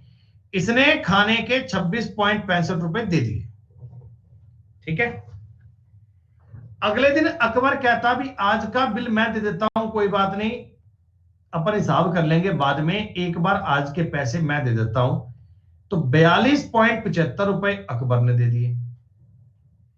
तीसरे दिन एंथनी कहता भी आज बिल मैं दे देता हूं, तुमने 2 दिन हो गए, हिसाब तो लास्ट में कर लेंगे। लेकिन उस दिन इन्होंने कुछ ज्यादा ही खा लिया, बिल आ गया 53 रुपए का, कोई बात नहीं। दोस्तों आप मुझे एक बार इतना बता दीजिए, 3 दिन में इनका जो टोटल खर्चा हुआ 7, 2, 9, 3, 12 का, 1, 3, 4, 7 और 5, 122.40 रुपए हुआ क्या? 3 दिन में ये लोग टोटल इतना रुपया खर्च कर चुके हैं। लेकिन मालिक, इनको तो ये रुपया इस अनुपात में खर्च करना चाहिए था। ये जो 122.40 रुपया है, क्या ये 12 की वैल्यू है? तो मैं करता हूं 12 एकम 12, 2 आ गया 0, सॉरी क्या बने भाई, 12, 1.0 सॉरी, क्या कर दिया यार, 12 से 1 कटेगा, 2 0, 10.2 आ गया जी, 10.2। ये क्या, एक की वैल्यू आ गई, एक की वैल्यू आ गई 10.2। अमर के हिस्से में कितने रुपए आने चाहिए? अमर को देने चाहिए 30.60 रुपए, अकबर को देने चाहिए 40.80 रुपए, और भाई साहब एंथनी को पे करना चाहिए 51 रुपए। एक्चुअल में इनको इतना इतना रुपया पे करना बनता है, लेकिन इन्होंने कितना रुपया पे कर रखा है भाई? मेरी बात समझो, आपके सवाल का उत्तर तो यहीं से हो गया। आपके लिए एंथनी को पढ़ लो, देखो देखो ना, अमर ने रुपए दे रखे हैं कम, अमर के हिस्से में आते हैं 30.60, दे रखे हैं इसने 26.65, तो अमर 3.95 रुपए के कर्जे में है क्या? अमर जो है वो 3.95 रुपए के कर्जे में है। ये 3.95 रुपए किसको देगा? तो समझो एंथनी के हिस्से में आते हैं 51 रुपए, वो चुका चुका है 53 रुपए, तो 2 रुपए तो एंथनी को मिलेंगे और 1.95 रुपया अकबर को मिलेगा। आपके सवाल का उत्तर आ गया सी। अमर ये पैसे देगा 3.95 रुपए, उसमें से 1.95 रुपए देगा अकबर को और 2 रुपए देगा एंथनी को। तीनों का हिसाब आपस में सेटल हो जाएगा। यानी सवाल तो वैल्यू सिस्टम का ही था, लेकिन लैंग्वेज को इस प्रकार से रिप्रेजेंट कर दिया गया कि बच्चे मामले में अटक गए, बच्चों को बात समझ में नहीं आई। देखो बच्चों, टोटल जो आपका खर्चा हुआ वो हुआ है 122.40 रुपए। इस 122.40 में मैंने 12 का भाग दिया तो एक की वैल्यू आ गई 10.2। इससे मैंने कैलकुलेट कर लिया कि अमर के हिस्से में 30.60 रुपए आने चाहिए, अकबर के हिस्से में 40.80 आने चाहिए और एंथनी के हिस्से में 51 रुपए आने चाहिए। यानी कि टोटल बात का मतलब यह हो गया कि अमर अभी 3.95 रुपए और चुका देगा, उसमें से 1.95 रुपए देगा अकबर को और 2 रुपए देगा एंथनी को। भाई देखो, सवाल तो बेटा ये प्रीवियस ईयर का है, किस एग्जाम में है ये मुझे ध्यान नहीं है यार, लेकिन है प्रीवियस ईयर का, ये बात कंफर्म है।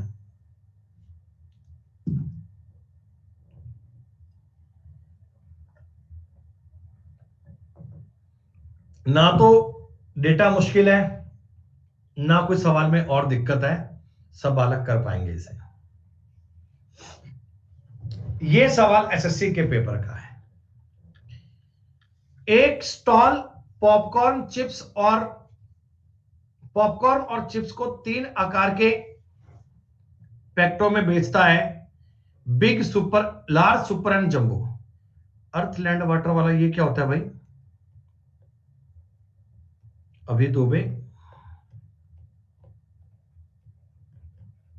ये क्या होता है मेरे भाई?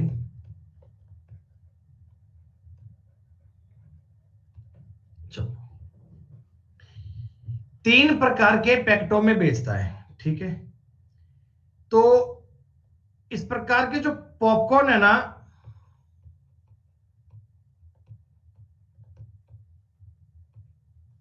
साउथर्न हेमिस्फीयर, इस प्रकार के क्या कुछ क्वेश्चन होते हैं क्या बेटा?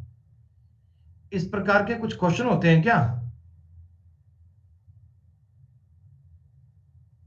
किस टॉपिक में होते हैं? रेशो में होते हैं? अच्छा, नहीं मतलब अपन ने पढ़े नहीं ना कभी, ऐसे क्वेश्चन कभी होते हैं इन प्रकार की, तो मतलब कोई बात नहीं कर रहे ना कहीं आप। 1 नंबर सवाल, ये 2 नंबर सवाल, ये 3 नंबर सवाल, ये 4 नंबर सवाल, ये 5 नंबर सवाल, ये तो नहीं कह रहे कहीं आप? सहज पके सो मीठा होए, सहज पके सो मीठा होए, आराम आराम से चलो, क्या दिक्कत आ रही है? तो काहे मजे लेना, सब तुम्हें जानते हो। हाँ, अरे भैया, जब मैं आपको ये टॉपिक पूरा करवा दूंगा ना, जब मैं कहूंगा रेशो पूरा हो गया, फिर एक सिंगल टाइप कोई बच नहीं पाएगा। जो भी टाइप मार्केट में है ना, वो आपको सारे मिल जाएंगे, चिंता मत करो। बस सुनो, ये है बेटा पॉपकॉर्न है ना, पॉपकॉर्न, ये 7:17:16 में है। जरा गौर कीजिएगा, थोड़ा सा इस पॉइंट पे ना 15 लगा लीजिएगा, 15, इंग्लिश में 15। और चिप्स, ये रितु राठी बेटा, मेरे को लगता है कि आपने अपनी क्लास को ना, हमारी क्लास को अभी नया नया ज्वाइन किया है, अभी शायद आज पहली बार क्लास में आए हैं आप, इसीलिए इस प्रकार का कमेंटबाजी कर रहे हैं आप। पॉपकॉर्न और चिप्स है, ये इस अनुपात में है। सवाल मुझे कह रहा है कि दोनों के स्टॉक में ना पॉपकॉर्न और चिप्स के टोटल पैकेट सेम है। भैया इधर तो इनका टोटल बन रहा है 40, इधर इनका टोटल बन रहा है 21-35, ये तो सेम नहीं है। सवाल कह रहे कि ये सेम है, तो जरा मुझे बताओ, मैं इसका गुणा करता हूं 7 से और इसका गुणा करता हूं 8 से, तो क्या ये 280 सेम हो जाएंगे क्या? अगर ये सेम नहीं है तो अपन सेम कर लेते हैं, कौन सी बड़ी बात है। तो मतलब ये पूरा रेशो 7 से मल्टीप्लाई करना होगा आपको, और ये पूरा रेशो आपको 8 से मल्टीप्लाई करना होगा। करो मत आप, ऐसे समझ लो। पूछा गया पॉपकॉर्न, जंबो और चिप्स के पैकेट की संख्या का अनुपात। बेटा आप मुझे बताओ, जब मैं 7 से गुणा कर लूंगा तो जंबो वाले पॉपकॉर्न 112 बन जाएंगे क्या? और जंबो वाली चिप्स भी 112 बन जाएगी क्या? 1:1 बन जाएगा। जितने पॉपकॉर्न बनेंगे जंबो वाले, उतनी चिप्स बनेंगी, 112-12, यानी अनुपात होगा 1:1 का। जय श्री राम, सवाल आपका सॉल्व हो गया।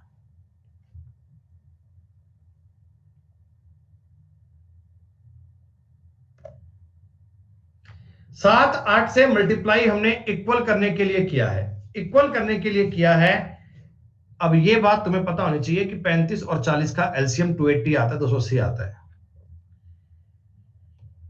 अलजेब्रा की बड़ी छोटी सी बात है ये बेटा। अगर कभी तुम्हारे सामने इस प्रकार की स्थिति आए तो आपने शायद कभी पढ़ा होगा अलजेब्रा में, नहीं तो जब आगे आपको अप्रैल में पढ़ाएंगे एडवांस, तो ये चीज तुम्हें सिखा देंगे कि ऊपर नीचे अपोजिट साइड से गुणा करते हैं, जिसे बोलते हैं रेशनलाइज, ताकि बटा में संख्या अपनी हट जाए। दोस्तों ऊपर देखो 2√3 बन गया, बटा में क्या बन गया? a-b a+b, यानी a² - b², यानी बटा में 1 बन गया बेटा, बटा में 1 बन गया। यानी कि मेरा सवाल अब ये बन चुका है ऐसा दोस्तों, a का मान देखो 2 आ गया और b का मान 1 आ गया, a का मान 2 आ गया और b का मान 1 आ चुका है। a:b 2:1।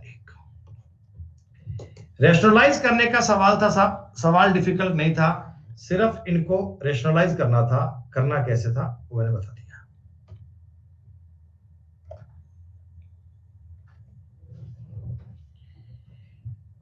P/Q प्राप्त करने के लिए X/Y अनुपात के प्रत्येक पद में किस संख्या को जोड़े। देखो बेटा X/Y है, मैंने प्रत्येक संख्या में मान लो a जोड़ा, तो अपने को रिजल्ट क्या मिलेगा? P/Q। यही कह रहे हैं ना, X/Y में क्या जोड़ू कि रिजल्ट P/Q बन जाए। तो कुल मिलाकर मेरे को a चाहिए, क्रॉस गुणा कर लो, कैंची गुणा QA बराबर PY प्लस PA। ए वाले कर लो एक तरफ, ए वाले कर लो एक तरफ, तो क्या बनेगा? PA - QA बराबर QX - PY। ए इनमें से कॉमन लेकर तो यहां बन जाएगा QX - PY बटा P - Q।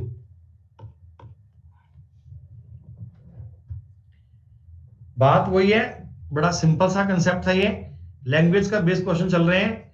x + a बटा y + a बराबर P/Q, सीधी सी बात है।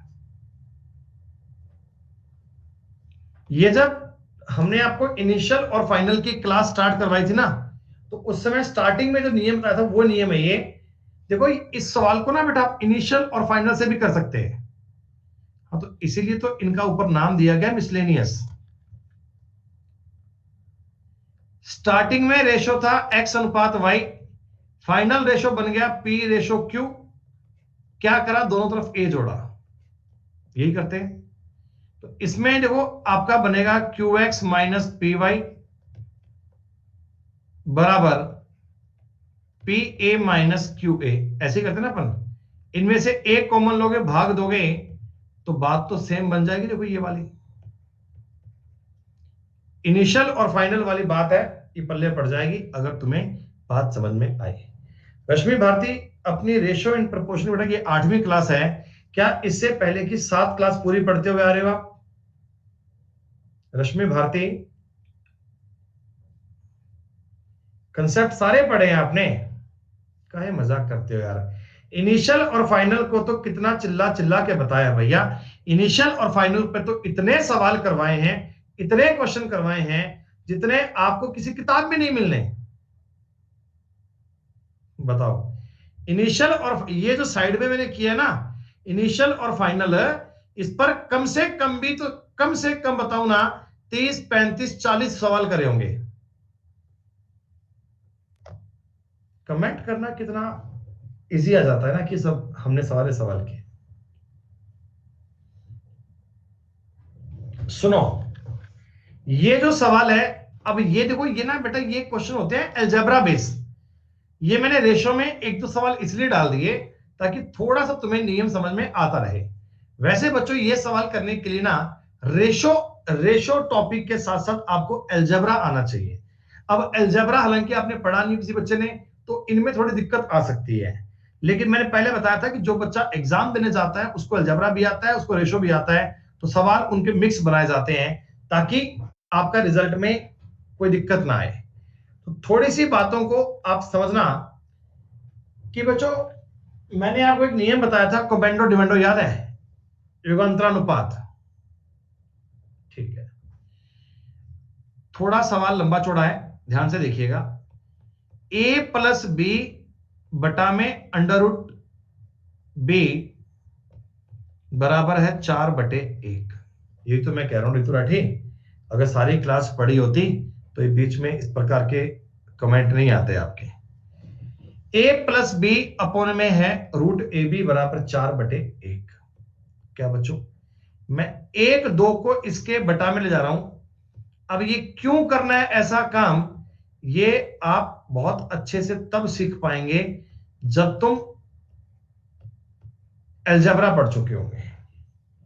बताओ जी, इतनी बात में कोई दिक्कत? मैं 2 को उसके बटा में ले गया, बाकी सब कुछ सेम है। देखो मेरा टारगेट है, मैं सवाल को ए रेशो बी में चाहता हूं। मतलब ये रूट वूट अपने पसंद नहीं आ रहे, अपन सवाल को चाहते हैं ए और बी में सेट करना, ए और बी में। तो आइए देखते हैं। एक बार मैं लगा रहा हूं componendo dividendo C plus D C minus D में, तो ऊपर क्या बनेगा, A plus B plus 2 root A B बटा A plus B minus 2 root A B.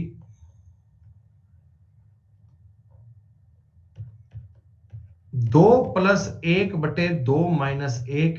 क्या ये इतना काम तो इजी है?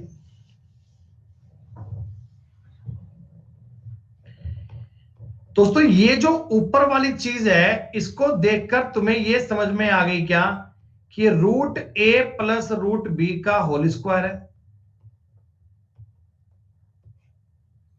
और बटा में root A minus root B का होल स्क्वायर है, बराबर 3/1 बनेगा। 3 को मैं रूट 3 का स्क्वायर कह सकता हूं क्या? और इसको तो चलो 1 का स्क्वायर बोल रहे थे,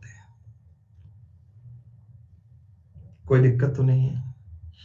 पूरे सवाल को अगर मैं देखूं, दोनों तरफ रूट उड़ा दो भैया, रूट का काम कर दो, स्क्वायर उड़ा दो, यानी सवाल बन गया root A plus root B बटा root A minus root B बराबर हो गया रूट 3/1। कई बच्चों को समझ में नहीं आएगा जिनको अलजेब्रा नहीं आता। कोपेंडो डिवेंडो एक बार फिर लगाऊंगा, कोपेंडो डिवेंडो एक बार फिर लगाऊंगा, तो क्या बनेगा, root A plus root B plus root A minus root B बटा root A plus root B minus root A plus root B बराबर √3 प्लस 1/√3 - 1। ठीक है, ऊपर तो b कट गया, नीचे वाले में a कट गया, यानी इधर बनेगा 2√a/2√b, इधर आएगा जी √3 प्लस 1/√3 - 1। 2 से 2 काट दीजिए, सवाल तुम्हारा आधा हो गया। यानी मैं इस पॉइंट पे आ चुका हूं, √a/√b बराबर √3 प्लस 1/√3 - 1। सवाल की रिक्वायरमेंट है a/b ज्ञात करना है। दोनों और का वर्ग कर दीजिए, वर्ग करोगे ये बनेगा a/b, इसका वर्ग 3, इसका वर्ग 1 plus 2√3/3 plus 1 minus 2√3, 4 plus 2√3, 4 minus 2√3, 2 common आएगा, 2 प्लस √3, 2 माइनस √3, 2 से 2 काट दीजिए दोस्तों, a अनुपात b क्या आ गया, 2 प्लस √3 और 2 माइनस √3, यानी आपका उत्तर आएगा जी पहला ऑप्शन। अब आपको लगता होगा सर ये सवाल इतना लंबा करना पड़ेगा, नहीं। अगर तुमने टॉपिक पढ़ लिया अलजेब्रा, अगर तुमने टॉपिक पढ़ लिया ना अलजेब्रा, तो ये सवाल आपके लिए इजी बन जाएगा, ये सवाल आपके लिए आसान बन जाएगा। ये तुम्हें इतना कॉम्प्लेक्स तभी लग रहा है जब तक आपने अलजेब्रा के बेसिक कंसेप्ट नहीं सीखे। जिस बच्चे ने बीजगणित को पढ़ लिया उसके लिए टॉपिक बड़ा सिंपल है, जिसके लिए बीजगणित नहीं आता उसके लिए बहुत दिक्कत वाली बात है, वो इस टॉपिक को नहीं समझ पाएगा बेटा। हाँ तो बड़ा बाद में पढ़ाएंगे ना, एक बार समझ लो, कुछ कुछ आपको बात समझ में आई क्या। इसके 100% कंसेप्ट आपके तब स्ट्रांग होंगे जब अलजेब्रा में करोगे। एक्चुअल में ये सवाल अलजेब्रा का पार्ट था और थोड़ा सा रेशो का काम दिया था, इसलिए हमने इसको यहां इन्वॉल्व कर लिया।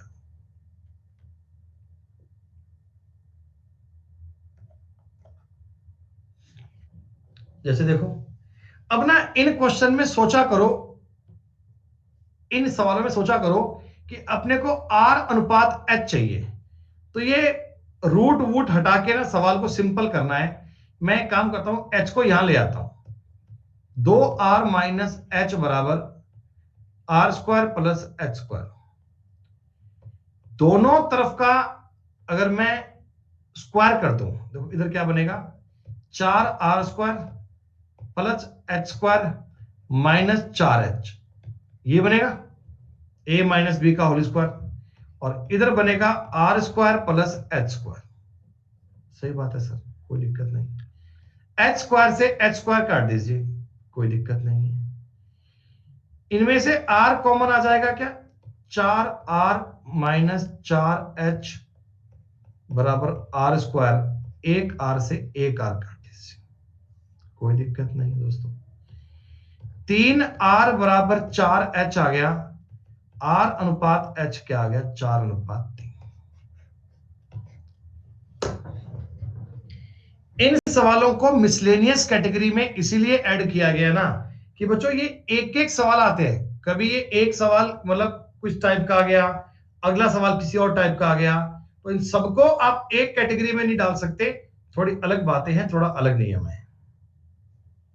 ये सवाल नंबर 17, देखो 3 सवाल में आपको डाउट आएगा, अगर आया तो एक 15 में, एक 16 तो इजी है, एक 17 और एक ये 18।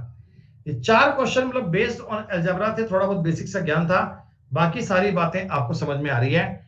अब चलते हैं थोड़े और शानदार टाइप पे बचा, जिससे पहले हम ब्रेक ले लें 2-4 मिनट का बेटा, बस 2 से 3 मिनट का एक ब्रेक ले रहे हैं, उसके बाद हम आगे पढ़ेंगे कंटिन्यू।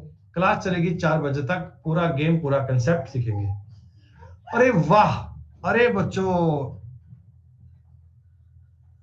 आप हटो तो एक बार, मैं दिखाऊं लड्डू, दिखाऊं आपको, दिखाऊं लड्डू, चीफ गेस्ट दिखाऊं तुम्हें क्लास का लड्डू। और लड्डू देख बेटा, यार देख, वो ले बैलून, लड्डू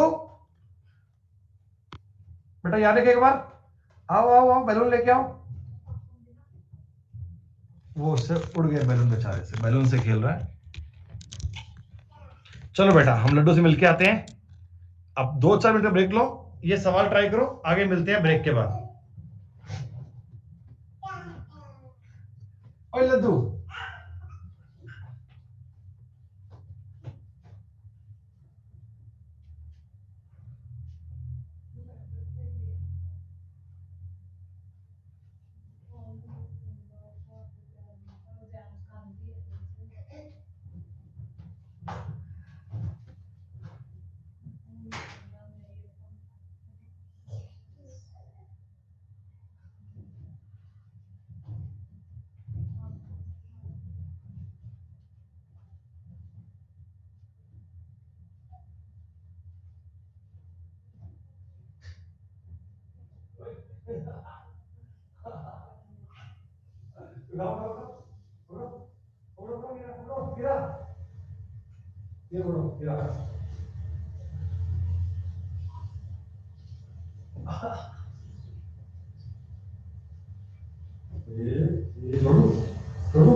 हाँ जी बालक, हाँ जी बालक, हाँ जी बालक, रुको रुको रुको रुको भैया, क्लास अभी जारी है।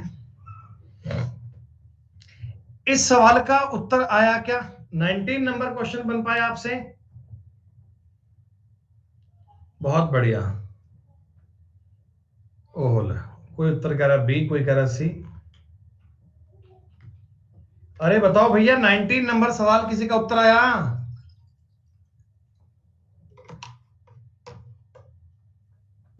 कोई कह रहा बी, कोई कह रहा सी।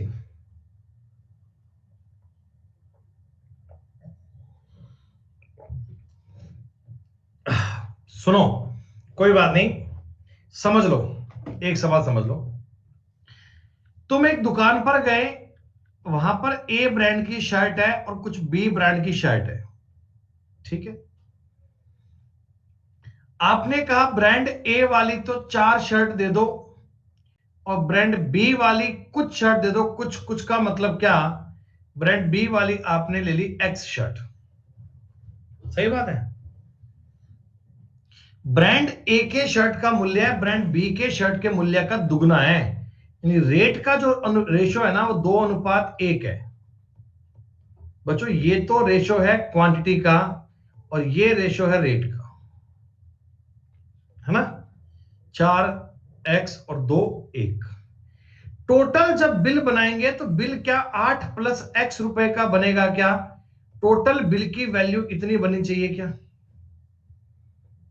अरे बोलो हाँ।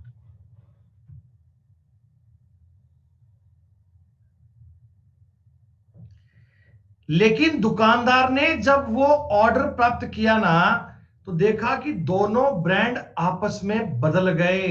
मतलब जब वो बिल बनाने लगे ना, तो ये वाली शर्ट तो x डाल दी, ये वाली शर्ट 4 डाल दी।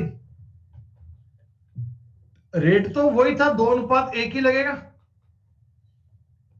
टोटल बिल बना दिया 2x प्लस 4 रुपए का। देखो बिल बनना चाहिए था 8 प्लस x रुपए का, बिल बन गया 2x प्लस 4 रुपए का। तो कह रहा हूं जिससे बिल ना 40% इंक्रीज हो गया। मतलब यह है कि 8x प्लस x पे अगर बिल 100 रुपए का बना था तो 2x प्लस 4 पे बिल 140 रुपए का बन गया। ये कह रहा हूं रेट क्यों चेंज होगी, आप सवाल तो पढ़ो। When the order was executed, it was found that number of the two brands has been interchanged. सिर्फ संख्या बदली है, रेट थोड़ी बदलेगा। इस 100/140 को मैं 5/7 कह लूं क्या, आसान करने के लिए 20 से काट के। 8×7 56 प्लस 7x 10x प्लस 20 तो 3x की वैल्यू आ गई 36, एक का मान आ गया, x का मान आ गया 12। मतलब स्टार्टिंग में ये वाले जो शर्ट है ना, ये 12 लिए होंगे, x का मान 12 था, तो कह रहा है वास्तव में इनका अनुपात क्या था, 4 और 12 का अनुपात हो गया 1:3। This is a conceptual question. ये कंसेप्ट वाला सवाल था, ये कंसेप्ट वाला पॉइंट था। क्या पल्ले पड़ा?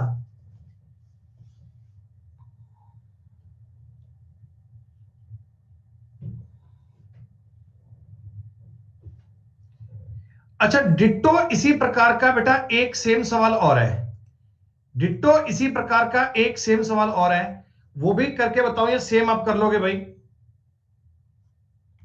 देखो ये रहा, दोनों सवाल बिल्कुल एक जैसे हैं, बट डेटा चेंज किया गया। डेटा चेंज किया गया। अगर वो सवाल नोट किया ना, तो बेटा ये सवाल आप अपने आप से करना। दोनों सवाल एक जैसे हैं, एक मैंने करवा दिया, एक आप कर लेना भाई।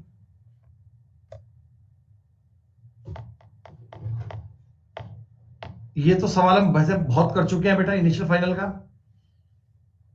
x गेंदे हैं, y गेंदे हैं, 2:3 में। बैग y से 5 गेंदें निकाल दी, बैग x में 5 गेंदें डाल दी, यानी इसमें 5 कम, इसमें 5 ज्यादा, तो रेशो इनका बराबर हो गया। सवाल को समझो, ये बन गया इनिशियल फाइनल। 2-3 था, 1:1 हो गया। जब x में से 5 कम किया, सॉरी y में 5 कम किया, x में 5 डाल दिया, एक की वैल्यू 10 आ गई क्या, यानी ये वाली बॉलें 20 थी, ये बॉलें 30 थी। कह रहा अब कितनी बॉलें हैं प्रत्येक बॉल में, अब 25 बॉल है सब में। इसमें से 5 कम की, इसमें 5 डाली, तो 25 यहां है, 25 यहां है, खत्म सवाल।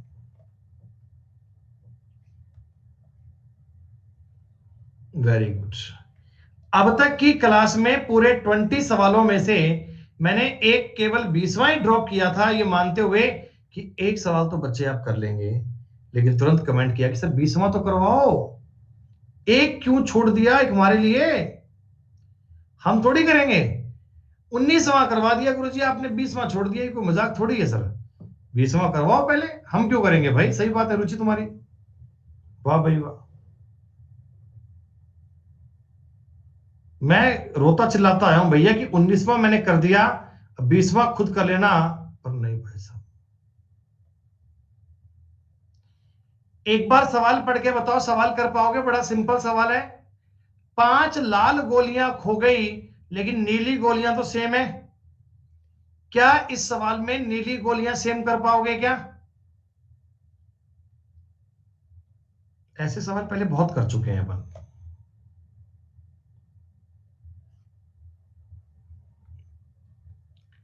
दो वस्तुओं की कीमत 4:5 में है, पहली कीमत में x% वृद्धि हुई है। हमने वो सवाल किया था ना, गांव के लोग हैं, शहर के लोग हैं, ये बढ़ गए तो ये रेशो बन गया, वो कितने बड़े होंगे, बॉयज गर्ल्स इस रेशो में थे, ऐसे कई सवाल किए थे मैंने। जैसे देखो, रेट इनका 400-500 मान लो, कोई फर्क नहीं पड़ता, ठीक है। दूसरी की कीमत में 30% की कमी हुई है, यानी 150 रुपए की गिरावट हुई है, तो इसका रेट हो गया 350 रुपए। ये कह रहा है 10:7 है। 10:7 बनने के लिए यहां 500 आना चाहिए, 500 आने के लिए 100 बढ़ना चाहिए। तो 400 से अगर 100 बढ़ेगा तो 25% इंक्रीज होगा। ये हम पहले बता चुके हैं सवाल, इस कंसेप्ट के क्वेश्चन है ना, पहले बहुत सारे हो चुके हैं, एक दो नहीं है।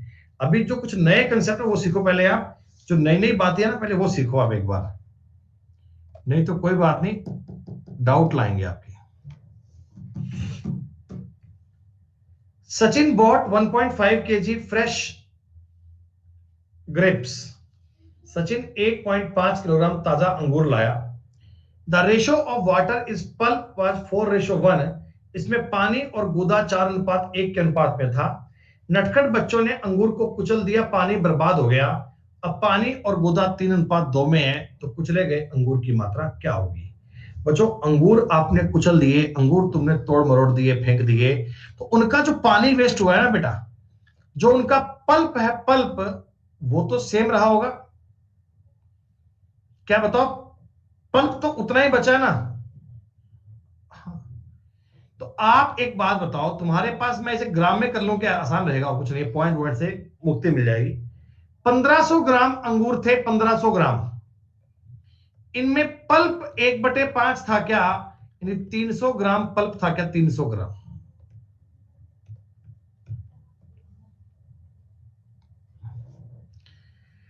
अगली बार तुम्हें कह रहा है जो तुम्हारे पास फ्रूट बचा ना, जो तुम्हारे पास लास्ट में फ्रूट बचा ना, उसमें पानी और पल्प 3:2 में है।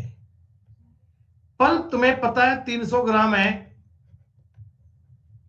तो ये पानी 450 ग्राम आएगा क्या? पल्प तुम्हारे पास 300 ग्राम है, तो वो 450 ग्राम आएगा क्या? यानी टोटल तुम्हारे पास जो अंगूर बचे वो 750 ग्राम बचे क्या? लड्डू यहां बेटा, इधर मेरे पास आ, यहां पे आ जाओ। क्या हो गया, मम्मा ने बांध दिया? 750 ग्राम अंगूर बचे क्या? तो कितने अंगूर वेस्ट हो गए भाई, कितने कुचल दिए आपने? तो आप कहना जी 1.5 किलो में से 0.75 किलोग्राम, यानी पौना किलो, आधा किलो, पौना किलो हमने खराब कर दिया। बेटा ये सवाल आपके आगे भी आएंगे, इनका केवल एक कंसेप्ट है कि जो पल्प है ना, पल्प उसकी मात्रा सेम बननी चाहिए। ये देखो बेटा, उनको दिखाओ बैलून बच्चों को, उनसे वो है, वो ऊपर गए, शाबाश।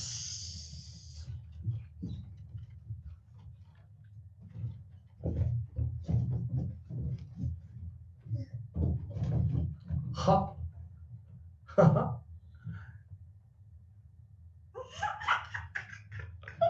मजा आ रहा है ना? Yes, very good.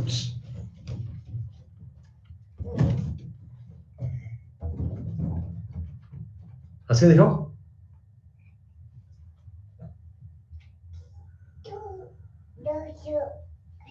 ले मैं जा रहा हूँ बेटा, मैं जा रहा हूँ, ले जाओ बाहर, ले जाओ बाहर, मम्मा को ले आओ। मम्मा कहाँ है? अच्छा, ये लो मम्मा को देखो, मम्मा को कैच इट, जाओ। हाँ जी भैया, अगर दो की वैल्यू 300 ग्राम है, दो की वैल्यू 300 ग्राम है, तो एक की वैल्यू आएगी 150 ग्राम और तीन की आएगी 450 ग्राम। अरे ये सवाल समझ में आया क्या, रिपीट करके बताऊं?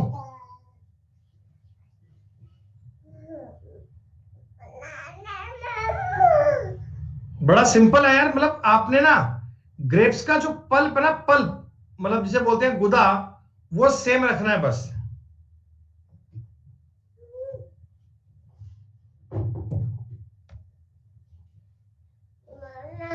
हाँ बेटा, अच्छा ये लो, बस बेटा अपन पढ़ेंगे 5 मिनट और यार, लड्डू का समय खेलने का हो गया।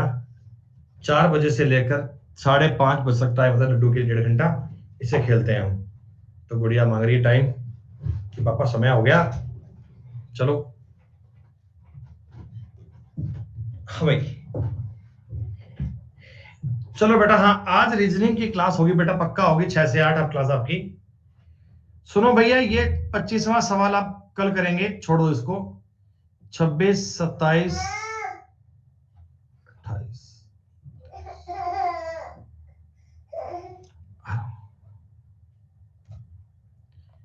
चलो सुनो बेटा मेरी बात, ये जो रेशो की आपको शीट है ना नेक्स्ट वाली, इसमें टोटल सवाल होंगे 70 के आसपास, 70 है एग्जैक्ट, 70 सवाल है। आप एक काम करना, कल की क्लास तक जितने सवाल मैक्सिमम कर पाओ उतने करके लाना। इनसे तुम्हें एक बात यह समझ में आ जाएगी कि जो मैंने अब तक आपको 24-25 सवाल करवा दिए तो करने ही करने हैं, और बाकी बचे सवाल ना अटेम्प्ट जरूर करना। जब तक उन पर कोशिश नहीं करोगे तब तक बात बन ही नहीं पाएगी, तब तक रिजल्ट बेहतरीन आ ही नहीं पाएगा। ठीक है बच्चों, पीडीएफ आपको तुरंत मिल जाएगी, बस सवाल करते रहिएगा। शुक्रिया, नमस्कार, धन्यवाद, जय हिंद, जय भारत।